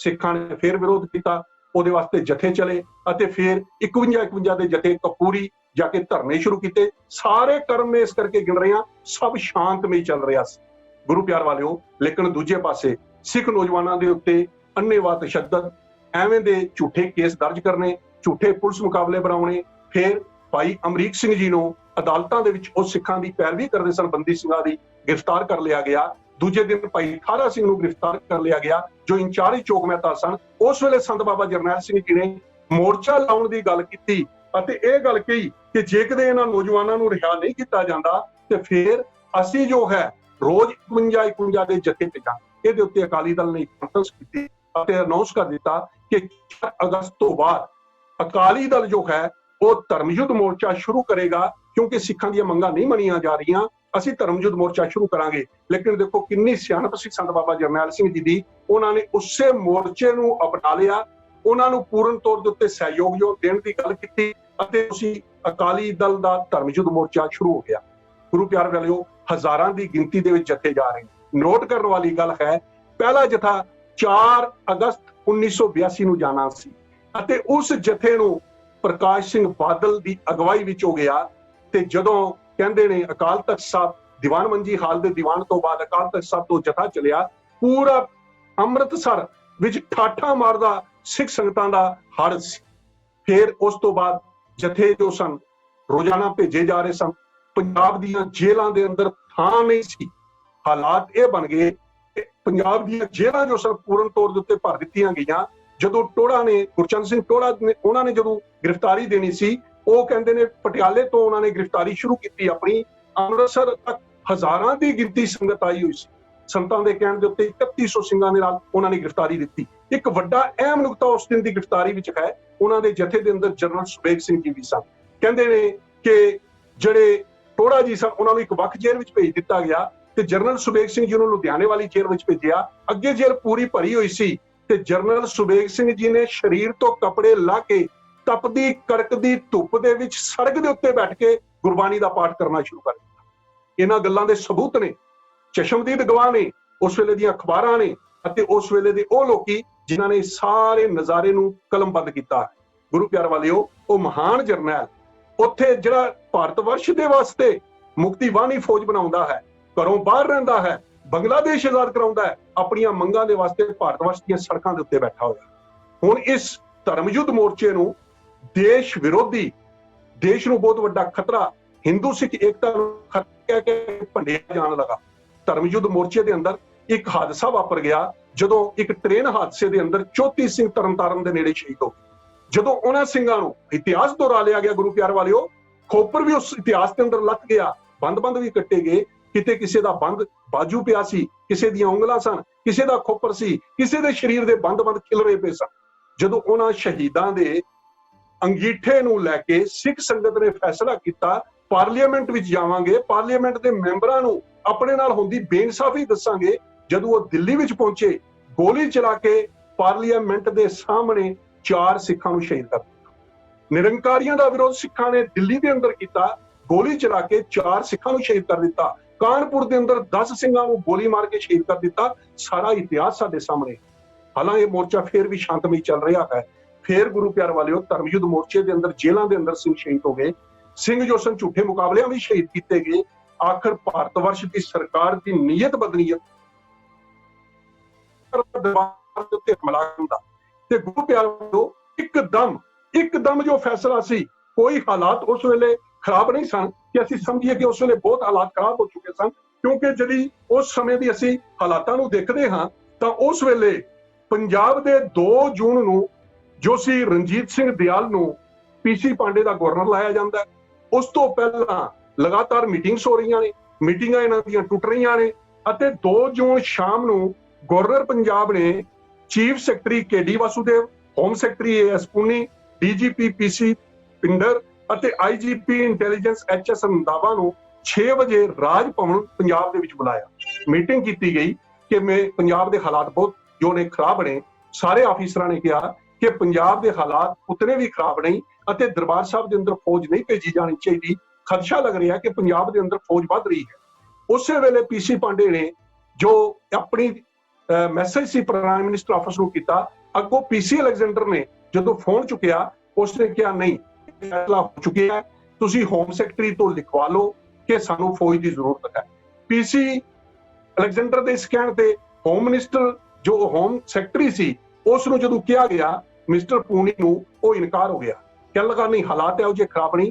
ਉਸਨੇ ਪ੍ਰਾਈਮ ਮਿਨਿਸਟਰ ਆਫਿਸ ਨੂੰ ਇਹ ਮੈਸੇਜ ਦਿੱਤਾ ਸੀ ਕਿ ਪੰਜਾਬ ਦੇ ਵੱਡੇ ਆਫੀਸਰ ਸਾਡੇ ਨਾਲ ਬੈਠੇ ਨੇ, ਐਸੇ ਕੋਈ ਹਾਲਾਤ ਨਹੀਂ ਨੇ ਤੇ ਇਹਨਾਂ ਨੂੰ ਖਦਸ਼ਾ ਹੈ। ਲੇਕਿਨ ਉਹ ਕਹਿੰਦੇ ਨਹੀਂ, ਪ੍ਰਾਈਮ ਮਿਨਿਸਟਰ ਫੈਸਲਾ ਲੈ ਚੁੱਕੀ ਹੈ, ਕੇਂਦਰ ਫੈਸਲਾ ਲੈ ਚੁੱਕੇ ਹੈ, ਫੌਜੀ ਕਾਰਵਾਈ ਹੋਵੇਗੀ। ਤੇ ਗੁਰੂ ਪਿਆਰ ਵਾਲਿਓ, ਉਸੇ ਵੇਲੇ ਉਹ ਜੋ ਸੀ ਉਸ PC ਪੂਨੀ ਤੋਂ ਲਿਖਵਾ ਲਿਆ ਗਿਆ। DC ਗੁਰਦੇਵ ਸਿੰਘ ਜੋ ਇਸ ਆਪਰੇਸ਼ਨ ਦਾ ਭਾਗ ਨਹੀਂ ਸਨ ਬਣਨਾ ਚਾਹੁੰਦੇ, ਉਹਨਾਂ ਨੂੰ ਜ਼ਬਰਦਸਤੀ ਛੁੱਟੀ ਭੇਜਿਆ ਗਿਆ। ਉਹਨਾਂ ਦੀ ਤਰ੍ਹਾਂ ਥਾਂ ਮਹੇਸ਼ਿੰਦਰ ਸਿੰਘ ਨੂੰ ਲਾਇਆ ਗਿਆ ਅਤੇ ਫਿਰ ਪੰਜਾਬ ਦੀ ਧਰਤੀ ਦੇ ਉੱਤੇ ਦਰਬਾਰ ਸਾਹਿਬ ਨੂੰ ਪੂਰਨ ਤੌਰ ਦੇ ਉੱਤੇ ਜੋ ਉਸ ਵੇਲੇ ਫੌਜਾਂ ਸਨ ਉਹਨਾਂ ਨੇ ਘੇਰਾ ਪਾ ਲਿਆ। ਜਦੋਂ ਅਸੀਂ ਫੌਜਾਂ ਨੂੰ ਦੇਖਦੇ ਹਾਂ ਉਸ ਵੇਲੇ ਇੱਕ ਪੈਰਾਸ਼ੂਟ ਉਸ ਨੂੰ ਲੈਫਟੀਨੈਂਟ ਕਰਨਲ KC ਪਾਂਡਾ, 9 ਕੁਮਾਊ, 10 ਗਾਰਡ, 12 ਬਿਹਾਰ, 26 ਮਦਰਾਸ, 15 ਕੁਮਾਊ, 9 ਗਵਾਲ, 10 ਡੋਗਰਾ, ਕਟਲਰੀ ਦਾ ਕਰਨਲ EW ਫਰਨੈਂਡਸ ਜੋ ਉਸ ਨੂੰ ਅਗਵਾਈ ਕਰ ਰਿਹਾ ਸੀ, ਆਰਮਡ ਪਰਸਨਲ ਜੋ ਕੈਰੀਅਰ ਗੱਡੀਆਂ ਦੀ ਬਟਾਲੀਅਨ, 8 ਮੈਕਨਾਈਜ਼ਡ ਬਟਾਲੀਅਨ, ਉਸ ਦੇ ਨਾਲ ਟੈਂਕਸ, 16 ਕੈਵਲਰੀ ਦੇ, BSF, CRPF, SP frontier force ਜੋ ਸੀ ਸਪੈਸ਼ਲ ਫਰੰਟੀਅਰ ਫੋਰਸ, ਇਹ ਸਾਰੀਆਂ ਲਿਆਂਦੀਆਂ ਗਈਆਂ। ਫਰਵਰੀ 1983 ਤੋਂ ਚਕਾਰਤਾ ਦੇ ਅੰਦਰ ਇੱਕ ਪਾਸੇ ਗੱਲਬਾਤ ਚੱਲ ਰਹੀ ਹੈ, ਇੱਕ ਪਾਸੇ ਚਕਾਰਤਾ UP ਦੇ ਅੰਦਰ ਦਰਬਾਰ ਸਾਹਿਬ ਦਾ ਮਾਡਲ ਬਣਾ ਕੇ ਉਹਦੇ ਉੱਤੇ ਜੋ ਸੀ ਆਪਰੇਸ਼ਨ ਦੀਆਂ ਤਿਆਰੀਆਂ ਕੀਤੀਆਂ ਜਾ ਰਹੀਆਂ ਸੀ, ਰਿਹਾਸਲਾਂ ਕੀਤੀਆਂ ਜਾ ਰਹੀਆਂ ਸੀ। ਨਾਲ ਸਰਸਾਵਾਂ ਜੋ ਸੀ ਸਹਾਰਨਪੁਰ ਦੇ ਨੇੜੇ ਜਮਨਾ ਦੇ ਕਿਨਾਰੇ ਦੇ ਉੱਤੇ ਜਹਾਜ਼ਾਂ ਰਾਹੀਂ ਐਕਸਰਸਾਈਜ਼ਾਂ ਕੀਤੀਆਂ ਜਾ ਰਹੀਆਂ ਸਨ। ਅਤੇ ਗੁਰੂ ਪਿਆਰ ਵਾਲਿਓ, 2 ਤਰੀਕ ਰਾਤ ਨੂੰ ਇੱਕਦਮ ਪੂਰੇ ਪੰਜਾਬ ਦੇ ਵਿੱਚ ਜੋ ਸੀ ਫੌਜ ਲਾ ਦਿੱਤੀ ਗਈ। 3 ਤਰੀਕ ਨੂੰ ਸਵੇਰੇ ਜੋ ਸੀ ਪੰਚਮ ਪਾਤਸ਼ਾਹ ਦਾ ਸ਼ਹੀਦੀ ਪੁਰਬ ਸੀ, ਥੋੜੀ ਦੇਰ ਵਾਸਤੇ ਕਰਫਿਊ ਖੋਲਿਆ, ਸੰਗਤਾਂ ਹੋਰ ਅੰਦਰ ਗਈਆਂ, ਬਾਹਰੋਂ ਦੀ ਕਰਫਿਊ ਲਾ ਦਿੱਤਾ ਗਿਆ ਅਤੇ ਫਿਰ 1 ਤਰੀਕ ਨੂੰ CRP ਨੇ ਗੋਲੀਆਂ ਚਲਾ ਕੇ 8 ਸਿੰਘ ਸ਼ਹੀਦ ਕੀਤੇ, ਜਿਸ ਵਿੱਚ ਬੱਬਰ ਭਾਈ ਮਹਿੰਗਾ ਸਿੰਘ ਵੀ ਸ਼ਹੀਦ ਹੋਏ ਸਨ। ਗੁਰੂ ਪਿਆਰ ਵਾਲਿਓ, ਫਿਰ ਗੁਰੂ ਕੇ ਸਿੰਘਾਂ ਨੇ ਆਪਣੇ ਮੋਰਚੇ ਸੰਭਾਲ ਲਏ। ਅੱਜ ਦਾ ਘਮਾਸਾਨ ਦਾ ਜੋ ਯੁੱਧ ਸੀ ਉਹ ਛਿੜਿਆ ਹੈ। 4 ਤਰੀਕ ਸਵੇਰੇ 4 ਵਜੇ ਜੋ ਸੀ ਦਰਬਾਰ ਸਾਹਿਬ ਦੇ ਉੱਤੇ ਹਮਲਾ ਕਰ ਦਿੱਤਾ ਗਿਆ। ਰਾਗੀ ਸਿੰਘ ਜੋ ਸਨ 72 ਘੰਟੇ ਕੀਰਤਨ ਕਰਦੇ ਰਹੇ। ਭਾਈ ਅਵਤਾਰ ਸਿੰਘ 72 ਘੰਟੇ ਕੀਰਤਨ ਕਰਦੇ ਹੋਏ ਸ਼ਹੀਦ ਹੋ ਗਏ। ਉਸ ਤੋਂ ਪਹਿਲਾਂ ਭਾਈ ਅਮਰੀਕ ਸਿੰਘ ਜੀ ਜੋ ਨੇਤਰਹੀਨ ਸਨ ਉਹ ਸ਼ਹੀਦ ਹੋ ਗਏ। ਅੱਤ ਦਾ ਜ਼ੁਲਮ ਸ਼ੁਰੂ ਹੋਇਆ। ਲੇਕਿਨ ਜਦੋਂ ਅਸੀਂ ਦੇਖਦੇ ਹਾਂ ਪ੍ਰਕਰਮਾਂ ਦੇ ਅੰਦਰ ਬੱਚਿਆਂ ਨੂੰ, ਬੀਬੀਆਂ ਨੂੰ, ਬਜ਼ੁਰਗਾਂ ਨੂੰ ਗੋਲੀਆਂ ਮਾਰ-ਮਾਰ ਕੇ ਸ਼ਹੀਦ ਕੀਤਾ ਗਿਆ। ਲੇਕਿਨ ਜਦੋਂ ਇਤਿਹਾਸ ਦੇ ਦੂਜੇ ਪੱਖ ਨੂੰ ਦੇਖਦੇ ਹਾਂ, ਇੰਨੀ ਵੱਡੀ ਫੌਜ, ਇੰਨੀ ਤਾਕਤ ਲੈ ਕੇ ਜਦੋਂ ਆਉਂਦੀ ਹੈ ਤੇ ਜਦੋਂ ਉਹ ਪ੍ਰਕਰਮਾਂ ਦੇ ਅੰਦਰ ਦਾਖਲ ਹੁੰਦੀ ਹੈ ਤਾਂ ਫਿਰ ਜਥੇਬੰਦੀਆਂ ਦੇ ਸਿੰਘ, ਸੰਤ ਜਰਨੈਲ ਸਿੰਘ ਖਾਲਸਾ ਪਿੰਡਰਾਂ ਵਾਲਿਆਂ ਦੀ ਜਥੇਬੰਦੀ, ਦਮਦਮ ਟਕਸਾਲ ਦੇ ਸਿੰਘ, ਬੱਬਰ ਖਾਲਸਾ ਦੇ ਸਿੰਘ, ਅਕਾਲ ਫੈਡਰੇਸ਼ਨ ਦੇ ਸਿੰਘ, ਦਸ਼ਮੇਸ਼ ਰੈਜੀਮੈਂਟ ਦੇ ਸਿੰਘ, ਆਲ ਇੰਡੀਆ ਸਿੱਖ ਸਟੂਡੈਂਟਸ ਫੈਡਰੇਸ਼ਨ ਦੇ ਸੂਰਮੇ, ਉਹ ਪੂਰਨ ਤਿਆਰੀ ਦੇ ਨਾਲ ਲੜ ਰਹੇ। ਬਾਬਾ ਜਰਨੈਲ ਸਿੰਘ ਸਿੰਘਾਂ ਨੂੰ ਬਾਰ-ਬਾਰ ਦਰਬਾਰ ਸਾਹਿਬ ਦੇ ਉੱਤੇ ਹੋਣ ਵਾਲੇ ਹਮਲੇ ਤੋਂ ਸੁਚੇਤ ਕਰ ਰਹੇ ਨੇ ਕਿ ਸਿੰਘੋ, ਇੱਕ ਵੀ ਦੁਸ਼ਮਣ ਜ਼ਿੰਦਾ ਤੋਂ ਵਾਪਸ ਨਹੀਂ ਜਾਣਾ ਚਾਹੀਦਾ। ਜੇ ਕਿਤੇ ਭਾਰਤ ਵਰਸ਼ ਇਹੋ ਜਿਹੀ ਕੋਈ ਕਰਤੂਤ ਕਰਦਾ ਹੈ, ਇੱਕ ਵੀ ਜੀਵਤ ਨਹੀਂ ਜਾਣਾ ਚਾਹੀਦਾ। ਮੇਜਰ ਜਨਰਲ ਸੁਬੇਗ ਸਿੰਘ ਉਸ ਮੋਰਚਾਬੰਦੀ ਨੂੰ ਬਾਰ-ਬਾਰ ਦੇਖ ਰਹੇ। ਗੁਰੂ ਪਿਆਰ ਵਾਲਿਓ, ਜਦੋਂ ਅਸੀਂ ਉਹਨਾਂ ਫੌਜੀਆਂ ਦੇ ਬਿਆਨਾਂ ਨੂੰ ਸੁਣਦੇ ਹਾਂ, ਤੁਸੀਂ ਟੈਲੀਵਿਜ਼ਨਾਂ ਦੇ ਉੱਤੇ ਦੇਖੇ ਹੋਣੇ ਕਿ ਅੱਤ ਦੇ ਡਰੇ ਹੋਏ ਨੇ, ਇਤਨੇ ਹਥਿਆਰ ਲੈ ਕੇ ਪੂਰੇ ਕੰਪਲੈਕਸ ਦੇ ਉੱਤੇ ਕਬਜ਼ਾ ਕਰਨ ਤੋਂ ਬਾਅਦ ਉਹਨਾਂ ਦੀਆਂ ਥਰਥਰਾਉਂਦੀਆਂ ਆਵਾਜ਼ਾਂ ਨੇ, ਤੋਤਲੀਆਂ ਆਵਾਜ਼ਾਂ ਨੇ। ਤੇ ਜਿਹੜਾ ਉੱਥੇ ਇਸਰਾਰ ਖਾਨ ਹੈ ਕਰਨਲ, ਉਹ ਕਹਿੰਦਾ ਜਦੋਂ ਮੈਂ ਫੌਜ ਲੈ ਕੇ ਅੰਦਰ ਵੜਿਆ ਤੇ ਮੈਨੂੰ ਇੱਕਦਮ ਫੌਜੀ ਆਪਣੇ ਡਿੱਗੇ ਹੋਏ ਨਜ਼ਰ ਆਏ, ਪੈਰਾਂ ਤੇ ਲੱਤਾਂ ਦੇ ਵਿੱਚ ਹੀ ਗੋਲੀਆਂ ਲੱਗਦੀਆਂ ਸਨ, ਸਮਝ ਨਹੀਂ ਸੀ ਆ ਰਹੀ।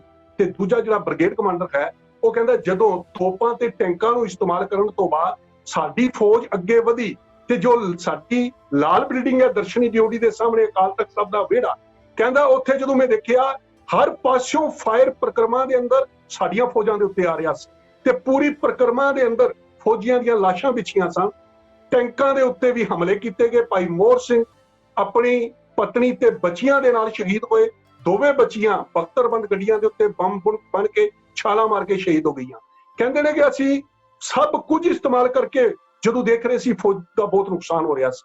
ਕਹਿੰਦੇ ਨੇ ਉਹ ਜਿਹੜਾ ਅਕਾਲ ਤਖਤ ਸਾਹਿਬ ਵਾਲਾ ਵਿਹੜਾ ਸੀ ਉਹ ਕਿਲਿੰਗ ਗਰਾਊਂਡ ਬਣਿਆ ਹੋਇਆ ਸੀ, ਫੌਜਾਂ ਦੀਆਂ ਲਾਸ਼ਾਂ ਹੀ ਉਹਦੇ ਮੁਤਾਬਕ। ਉਹ ਤੁਸੀਂ ਦੇਖਦੇ ਉਸ ਦਾ ਕਲਿੱਪ ਸੁਣੋਗੇ, ਕਹਿੰਦਾ 200-250 ਦੇ ਲਗਭਗ 200 ਦੇ ਲਗਭਗ ਜੋ ਸਨ ਫੌਜੀ ਉੱਤੇ ਜਿਹੜੇ ਲੋਕੀ ਪਏ ਹੋਏ ਸਨ, ਕਹਿੰਦਾ ਉਹਨਾਂ ਚੋਂ ਬਹੁਤੇ ਮਰ ਗਏ ਸਨ ਤੇ ਬਾਕੀ ਜ਼ਖਮੀ ਸਨ।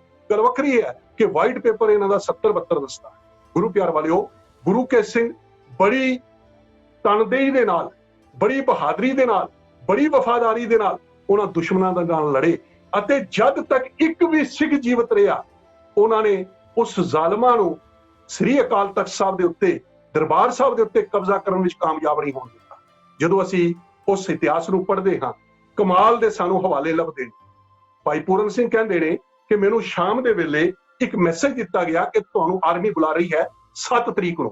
ਕਹਿੰਦੇ ਜਦੋਂ ਮੈਂ ਗਿਆ ਤੇ ਜਿਹੜਾ ਸਾਡਾ ਰਾਮਗੜੀਆਂ ਵਾਲਾ ਬੁੰਗਾ ਹੈ, ਕਹਿੰਦਾ ਉਹਦੇ ਸਾਹਮਣੇ ਫੌਜੀ ਆਫੀਸਰ ਬੈਠੇ ਸਨ। ਕਹਿਣ ਲੱਗੇ ਭਈ ਇੱਥੇ ਅੰਦਰ ਭੌਰੇ ਦੇ ਅੰਦਰ ਕੋਈ ਸਿੰਘ ਨੇ, ਉਹਨਾਂ ਨੇ ਸਾਡਾ ਇੱਕ ਪੁਲਿਸ ਆਰਮੀ ਦਾ ਆਫੀਸਰ ਡਾਕਟਰ ਤੇ 2 ਬੰਦੇ ਪਕੜੇ ਹੋਏ ਤੇ ਉਹਨਾਂ ਨੂੰ ਕੋਈ ਇਹਨਾਂ ਨੂੰ ਛੱਡ ਦੇਣ। ਕਹਿੰਦੇ ਉਸ ਵੇਲੇ ਦਰਬਾਰ ਸਾਹਿਬ ਦੇ ਉੱਤੇ ਪੂਰਾ ਕਬਜ਼ਾ ਆਰਮੀ ਦਾ ਹੋ ਗਿਆ ਸੀ। ਕਹਿੰਦੇ ਮੈਂ ਉਹਨਾਂ ਨੂੰ ਕਿਹਾ ਕਿ ਸਿੰਘੋ, ਇਹ ਪੂਰਾ ਜੋ ਦਰਬਾਰ ਸਾਹਿਬ ਹੈ ਇਹਦੇ ਉੱਤੇ ਕਬਜ਼ਾ ਜੋ ਹੈ ਆਰਮੀ ਕਰ ਚੁੱਕੀ ਹੈ, ਤੁਸੀਂ ਜੋ ਹੈ ਇਸ ਨੂੰ ਛੱਡ ਦਿਓ ਇਹਨਾਂ ਬੰਦਿਆਂ ਨੂੰ। ਉਹ ਕਹਿਣ ਲੱਗੇ ਸਾਡੇ ਕੋਲ ਇਹਨਾਂ ਦਾ ਕੋਈ ਬੰਦਾ ਨਹੀਂ। ਕਹਿੰਦੇ ਉਸ ਵੇਲੇ ਆਰਮੀ ਵਾਲਿਆਂ ਨੇ ਸਾਨੂੰ ਵਾਪਸ ਭੇਜ ਦਿੱਤਾ ਅਤੇ ਉਸ ਤੋਂ ਬਾਅਦ ਤੋਪਾਂ ਲਗਾ ਕੇ ਦਰਬਾਰ ਸਾਹਿਬ ਦੇ ਸਾਹਮਣੇ ਜੋ ਬੁੰਗਾ ਹੈ ਉਸ ਦੇ ਤਹਿ ਖਾਣਿਆਂ ਦੇ ਉੱਪਰ ਅਤੇ ਦੀਵਾਰਾਂ ਦੇ ਵਿੱਚ ਮਾਰ-ਮਾਰ ਕੇ ਗੋਲੇ ਜੋ ਸੀ ਉਹ ਉਹਨਾਂ ਸਿੰਘਾਂ ਨੂੰ ਸ਼ਹੀਦ ਕਰ ਦਿੱਤਾ। ਗੁਰੂ ਪਿਆਰ ਵਾਲਿਓ, ਜੋ ਚਸ਼ਮਦੀਦ ਗਵਾਹ ਨੇ ਉਹਨਾਂ ਦੇ ਮੁਤਾਬਕ ਸਿੱਖ ਪਾਣੀ ਮੰਗ ਰਿਹਾ ਸੀ, ਸਿੱਖ ਨੂੰ ਪਾਣੀ ਨਹੀਂ ਪੀਣ ਦਿੱਤਾ ਗਿਆ। ਨੰਗੇ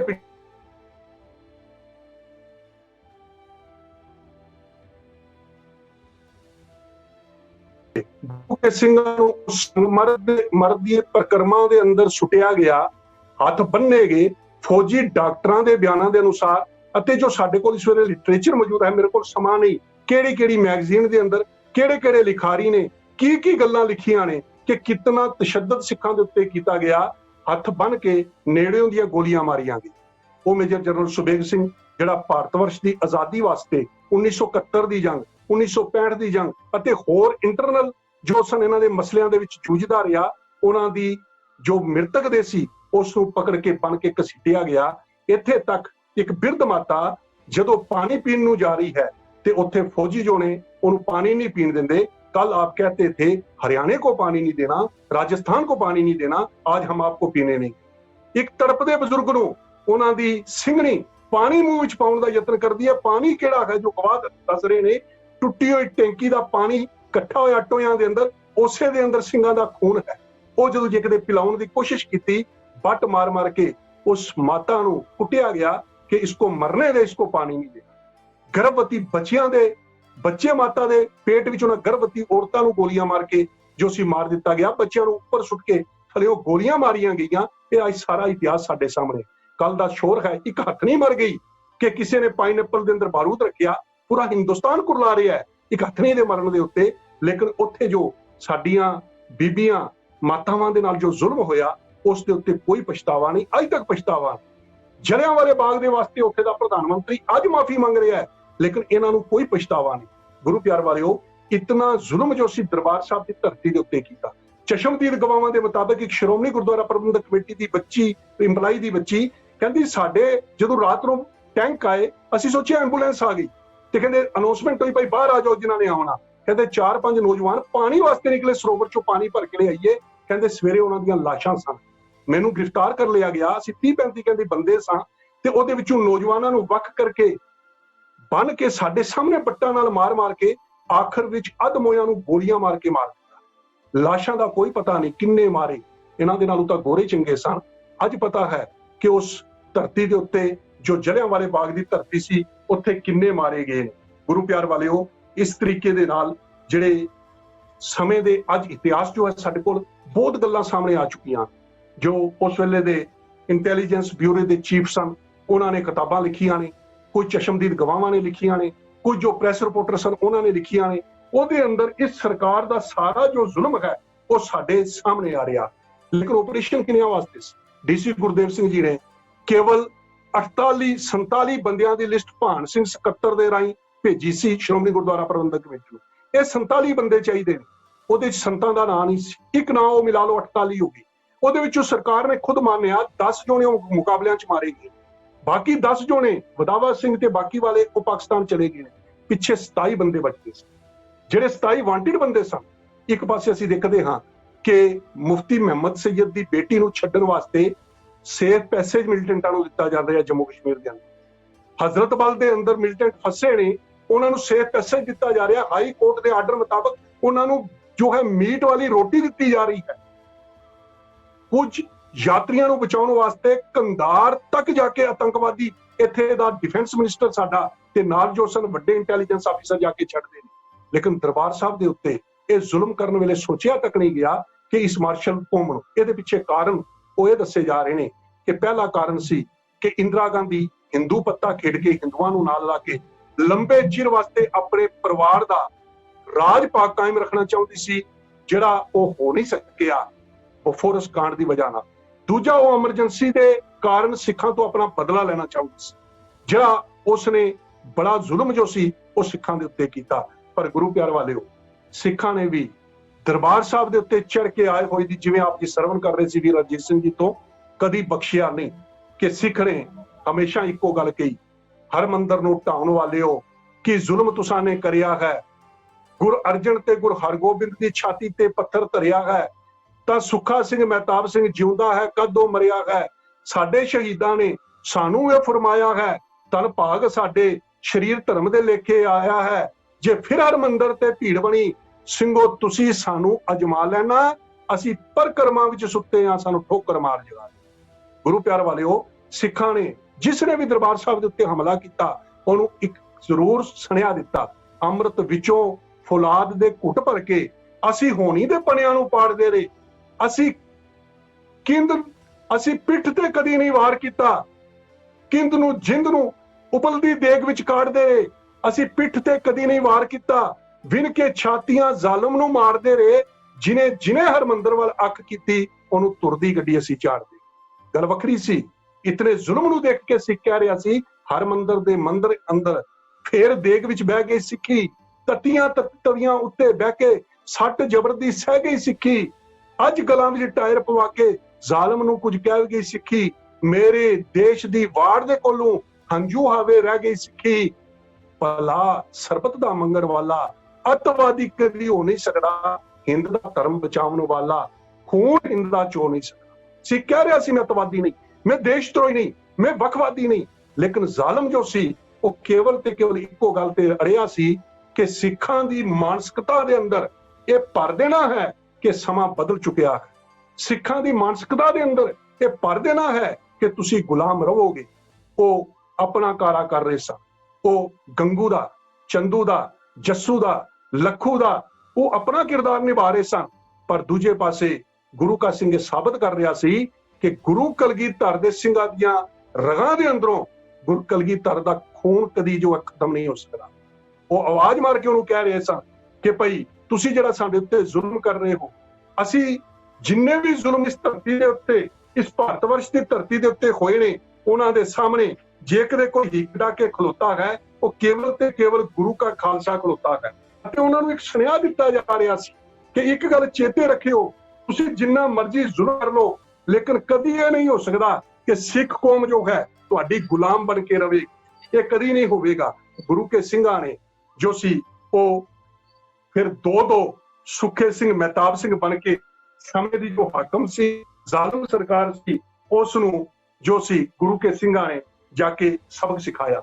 ਇਤਿਹਾਸ ਤੋਂ ਸਾਰੇ ਵਾਕਿਫ ਹਾਂ ਕਿ ਕਿਵੇਂ ਇੰਦਰਾ ਗਾਂਧੀ, ਉਸ ਨੂੰ ਭਾਈ ਬੇਅੰਤ ਸਿੰਘ, ਭਾਈ ਸਤਵੰਤ ਸਿੰਘ, ਉਹਨਾਂ ਨੇ ਜਾ ਕੇ ਜੋ ਸੀ ਕੀਤੇ ਦੀ ਬਦਲਾ ਜੋ ਸੀ ਉਹਦੇ ਕੋਲੋਂ ਲਿਆ ਅਤੇ ਕੀਤੀ ਦਾ ਸਬਕ ਸਿਖਾਇਆ। ਦੂਜੇ ਪਾਸੇ ਜਦੋਂ ਅਸੀਂ ਇਤਿਹਾਸ ਨੂੰ ਪੜ੍ਹਦੇ ਹਾਂ ਤੇ ਜਨਰਲ ਵੈਦਿਆ, ਜਿਹੜਾ ਉਸ ਵੇਲੇ ਆਰਮੀ ਫੌਜ ਦਾ ਮੁਖੀ ਸੀ, ਉਸ ਨੂੰ ਭਾਈ ਹਰਜਿੰਦਰ ਸਿੰਘ ਜਿੰਦਾ, ਭਾਈ ਸੁਖਦੇਵ ਸਿੰਘ ਸੁੱਖਾ ਜੋ ਸਨ, ਉਹਨਾਂ ਨੇ ਜਾ ਕੇ ਉਹਦੇ ਕੋਲੋਂ ਜੋ ਸੀ ਆਪਣੇ ਦਰਬਾਰ ਸਾਹਿਬ ਦਾ ਬਦਲਾ ਲਿਆ।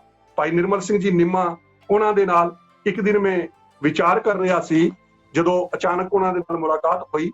ਮੈਂ ਕਿਹਾ, ਵੀਰ ਜੀ, ਪੰਥ ਤੁਹਾਡਾ ਜੋ ਹੈ ਬਹੁਤ ਵੱਡਾ ਦੇਣਦਾਰ ਹੈ। ਤੁਸੀਂ ਸਿੱਖਾਂ ਦੀ ਰੁਲਦੀ ਜੋ ਪੱਗ ਸੀ, ਉਸ ਪੱਗ ਨੂੰ ਮੁੜ ਕੇ ਸਿੱਖਾਂ ਦੇ ਸਿਰ ਦੇ ਉੱਤੇ ਰੱਖਿਆ। ਕਹਿਣ ਲੱਗੇ, ਵੀਰ ਜੀ, ਅਸੀਂ ਕੌਣ ਸਾਂ ਕਰਮ ਕਰਨ ਵਾਲੇ? ਕਹਿਣ ਲੱਗੇ, ਅਸੀਂ ਤਾਂ ਆਪਣੇ ਪਿੰਡਾਂ ਚੋਂ ਬਾਹਰ ਨਿਕਲ ਕੇ ਆਪਣੇ ਸ਼ਹਿਰ ਦੀਆਂ ਗਲੀਆਂ ਵੀ ਕਦੀ ਚੰਗੀ ਤਰ੍ਹਾਂ ਨਾਲ ਨਹੀਂ ਸਨ ਦੇਖੀਆਂ ਹੋਈਆਂ। ਅਸੀਂ ਕੀ ਜੋ ਸੀ ਬਦਲਾ ਜੋ ਸੀ ਲੈ ਸਕਦੇ ਸਾਂ।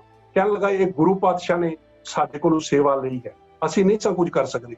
ਗੁਰੂ ਪਿਆਰ ਵਾਲਿਓ, ਗੁਰੂ ਕੇ ਸਿੰਘਾਂ ਨੇ ਜਾ ਕੇ ਜ਼ਾਲਮਾਂ ਤੋਂ ਆਪਣੇ ਉਸ ਧਾਰਮਿਕ ਅਸਥਾਨ ਦਾ ਬਦਲਾ ਲਿਆ। ਤੇ ਫਿਰ ਸਿੱਖ ਨੌਜਵਾਨ ਨੇ ਜਦੋਂ ਉਹਦਾ ਰੋਹ ਭੜਕਿਆ, ਉਹਨੇ ਆਵਾਜ਼ ਦਿੱਤੀ, ਅੰਮ੍ਰਿਤਸਰ ਦੀ ਆਮਦੀ ਜੂ ਵਿੱਚੋਂ ਮੈਨੂੰ ਆਉਂਦੀ ਏ ਬਰੂਦ ਦੀ ਬੋਮ ਆਏ, ਵਿੱਚ ਚੁੱਲ੍ਹਿਆਂ ਅੱਗ ਜੋ ਬਲਦੀ ਏ, ਜੰਮਦੀ ਸ਼ਹੀਦੀਆਂ ਜਪਦੀ ਸ਼ਹੀਦਾਂ ਦੇ ਸਿਵਿਆਂ ਦੀ ਲੋਮ ਆਏ।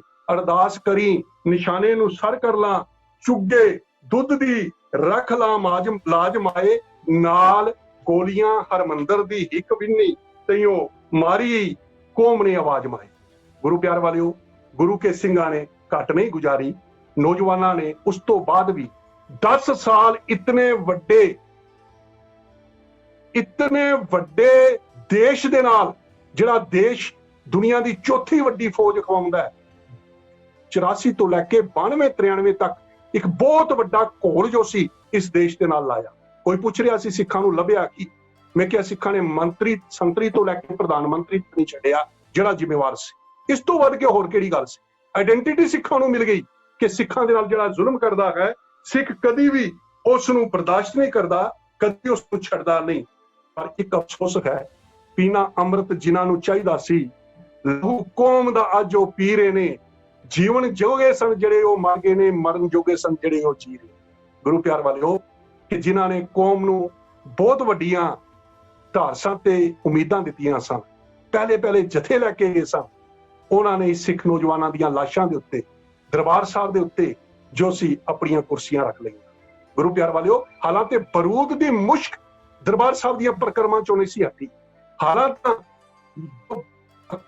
ਦਰਬਾਰ ਸਾਹਿਬ ਦੀਆਂ ਸਿਰਾਂ ਦੇ ਉੱਤੋਂ ਖੂਨ ਦੇ ਨਿਸ਼ਾਨ ਨਹੀਂ ਸਨ ਹਟੇ, ਹਾਲਾਂਕਿ ਟੈਂਕਾਂ ਤੇ ਤੋਪਾਂ ਦੀ ਗੜਗੜਾਹਟ ਨਹੀਂ ਸੀ ਮਿਟੀ, ਹਾਲਾਂਕਿ ਉਹ ਸਿੱਲਾਂ ਦੀਆਂ ਪਈਆਂ ਹੋਈਆਂ ਜੋ ਤਰੇਟਾਂ ਨੇ ਉਹ ਨਹੀਂ ਸਨ ਭਰੀਆਂ ਗਈਆਂ।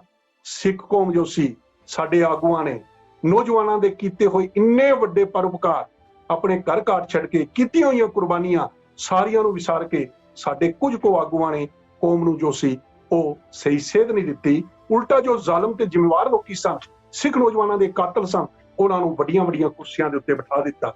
ਪਰ ਗੁਰੂ ਪਿਆਰ ਵਾਲਿਓ, ਇੱਕ ਗੱਲ ਜ਼ਰੂਰ ਹੈ, ਸਾਨੂੰ ਕਿਹਾ ਗਿਆ ਹੈ, ਹਰਮੰਦਰ ਟਹਿ ਢੇਰੀ ਹੋਇਆ, ਕਰੜੀ ਹੈ ਨਰਮ ਨਹੀਂ ਹੈ, ਗਰਮ ਪਈ ਪਰਕਰਮਾ ਅੱਜ ਤੱਕ ਤੇਰਾ ਸੀਨਾ ਗਰਮ ਨਹੀਂ ਹੈ। ਗੁਰੂ ਪੰਥ ਦਾ ਹੁਕਮ ਨਾ ਮੰਨਿਆ, ਇਹਦੇ ਵਿੱਚ ਕੋਈ ਭਰਮ ਨਹੀਂ ਹੈ। ਨਿਤ ਨਵਾਂ ਦਲ ਖੜਾ ਕਰਨਾ, ਕੀ ਇਹ ਖੋਟਾ ਕਰਮ ਨਹੀਂ ਹੈ। ਜੇ ਤੂੰ ਹਿੰਮਤ ਕਰਕੇ ਸਿੰਘਾ, ਪੰਥ ਚੋਂ ਫੁੱਟ ਮਿਟਾ ਨਹੀਂ ਸਕਦਾ। ਗੁਰੂ ਪਾਤਸ਼ਾਹ ਦਾ ਹਰਗਿਜ਼ ਸਿੰਘਾ, ਤੂੰ ਫਿਰ ਸਿੰਘ ਅਖਵਾ ਨਹੀਂ ਸਕਦਾ। ਅੱਜ ਸਾਨੂੰ ਸਾਰਿਆਂ ਨੂੰ ਨਿਕਲਣਾ ਪਵੇਗਾ, ਕੋਸ਼ਿਸ਼ ਕਰਨੀ ਪਵੇਗੀ। ਗੁਰੂ ਪਿਆਰ ਵਾਲਿਓ, ਇਸ ਤੋਂ ਪਹਿਲਾਂ ਦੇ ਘੱਲੂ ਘਾਰਿਆਂ ਦੇ ਵਿੱਚ ਗੱਲ ਸੀ, ਜਦੋਂ ਜ਼ਾਲਮ ਸਾਡੀ ਕੌਮ ਨੂੰ ਮਾਰਦਾ ਸੀ, ਹਮਲੇ ਕਰਦਾ ਸੀ, ਸਾਡੇ ਸਾਰੇ ਆਗੂ ਤੇ ਕੌਮ ਇੱਕ ਥਾਂ ਇਕੱਠੀ ਹੋ ਜਾਂਦੀ ਸੀ। ਕੌਮ ਦਾ ਨਿਸ਼ਾਨਾ ਕੇਵਲ ਜ਼ਾਲਮ ਹੁੰਦਾ ਸੀ, ਕਦੀ ਇਹ ਨਹੀਂ ਸੀ ਕਿ ਗਲਤੀ ਕਿਸ ਦੀ ਹੈ। ਅੱਜ ਅਸੀਂ ਇੰਨੀ ਵੱਡੀ ਤਰਾਸਦੀ ਤੋਂ ਬਾਅਦ ਇਕੱਠੇ ਨਹੀਂ ਹੋ ਸਕੇ। ਜ਼ਾਲਮ ਆਪਣੀ ਚਾਲ ਚੱਲ ਗਿਆ। ਅੱਜ ਦਰਬਾਰ ਸਾਹਿਬ ਦੇ ਮੁਕਾਬਲੇ ਦੇ ਉੱਤੇ ਦੂਜਾ ਦਰਬਾਰ ਸਾਹਿਬ ਤਿਆਰ ਕਰਨ ਲੱਗੇ, ਗੁਰੂ ਗ੍ਰੰਥ ਸਾਹਿਬ ਦੇ ਮੁਕਾਬਲੇ ਦੇ ਉੱਤੇ ਦੂਜੇ ਗ੍ਰੰਥਾਂ ਦੇ ਪ੍ਰਕਾਸ਼ ਸ਼ੁਰੂ ਕਰ ਦਿੱਤੇ। ਅੱਜ ਸਿੱਖ ਮਾਨਸਿਕਤਾ ਦੇ ਵਿੱਚੋਂ ਅਕਾਲ ਤਖਤ ਸਾਹਿਬ ਜੀ ਨੂੰ ਮਨਫੀ ਕਰਨ ਦੀ ਕੋਸ਼ਿਸ਼ ਕਰ ਦਿੱਤੀ ਗਈ। ਗੱਲ ਠੀਕ ਹੈ ਕਿ ਕਿਸੇ ਇੰਸਟੀਚਿਊਟ ਦਾ ਕੋਈ ਹੈਡ ਗਲਤ ਹੋ ਸਕਦਾ ਹੈ, ਲੇਕਿਨ ਇੰਸਟੀਚਿਊਟ ਨੂੰ ਹੀ ਢਾ ਦੇਣਾ ਇਹ ਕੋਈ ਸਿਆਣਪ ਨਹੀਂ। ਸਿੱਖ ਨੌਜਵਾਨ ਦੇ ਮਨਾਂ ਦੇ ਅੰਦਰ ਇਹ ਜਿਹੇ ਤੋਖਲੇ ਜੋ ਨੇ ਪਿਆਰ ਕੀਤੇ ਜਾ ਰਹੇ ਕਿ ਸਿੱਖ ਗੁਰੂ ਗ੍ਰੰਥ ਸਾਹਿਬ ਜੀ ਨੂੰ ਕਰ ਸਮਝੇਗਾ ਇਹ ਆਮ ਕਿਤਾਬ ਹੈ, ਨਿਰੰਕਾਰੀਆਂ ਵਾਲਾ ਮਿਸ਼ਨ ਕਾਮਯਾਬ ਕੀਤਾ ਜਾ ਰਿਹਾ ਹੈ। ਸਿੱਖ ਨੌਜਵਾਨ ਸਮਝੇਗਾ ਕਿ ਭਾਈ ਜਿਹੜਾ ਬਾਬਾ ਦਰਸ਼ਨ ਸਿੰਘ ਨੇ ਦਰਬਾਰ ਸਾਹਿਬ ਬਣਾਇਆ ਉਹ ਵੀ ਦਰਬਾਰ ਸਾਹਿਬ ਹੈ। ਕਿਹੜੇ ਕਿਹੜੇ ਦਰਬਾਰ ਸਾਹਿਬ ਵਾਸਤੇ ਗੁਰੂ ਕਾ ਸਿੱਖ ਜੋ ਹੈ ਨੌਜਵਾਨ ਉੱਠ ਕੇ ਤਿਆਰ ਹੋਵੇਗਾ। ਤੇ ਜਿਨ੍ਹਾਂ ਸਿੰਘਾਂ ਨੇ ਆਪਣੀਆਂ ਜਾਨਾਂ ਵਾਰੀਆਂ, ਕੁਰਬਾਨੀਆਂ ਕੀਤੀਆਂ, ਉਹਨਾਂ ਦੇ ਘਰ ਪਰਿਵਾਰਾਂ ਦੀ ਸਾਰ ਨਹੀਂ ਲਈ ਗਈ। ਤੇ ਆਉਣ ਵਾਲੇ ਕੱਲ ਦੇ ਸਮੇਂ ਵਿੱਚ ਕੌਣ ਉੱਠ ਕੇ ਜੋ ਹੈ ਪੰਥ ਦੇ ਵਾਸਤੇ ਤਿਆਰ ਹੋ ਕੇ ਨਿਕਲੇਗਾ। ਗੱਲ ਵੱਖਰੀ ਹੈ ਕਿ ਗੁਰੂ ਕਾ ਖਾਲਸਾ ਹੈ, ਜਿਨ੍ਹਾਂ ਸਿੱਖਾਂ ਦਾ ਗੁਰੂ ਦੇ ਪ੍ਰਤੀ ਪਿਆਰ ਹੈ, ਵਫਾਦਾਰੀ ਹੈ, ਉਹ ਪਿੱਛੇ ਨਹੀਂ ਹਟਦੇ।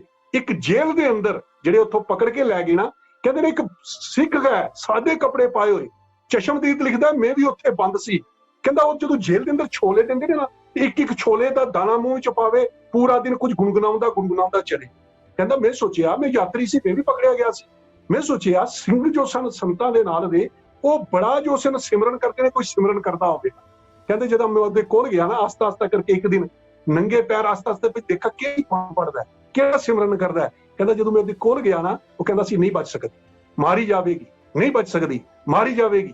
ਕਹਿੰਦਾ ਮੈਂ ਜਾ ਕੇ ਪੁੱਛਿਆ ਭਾਈ ਕਿਹਦੀ ਗੱਲ ਕਰ ਰਹੇ ਆ?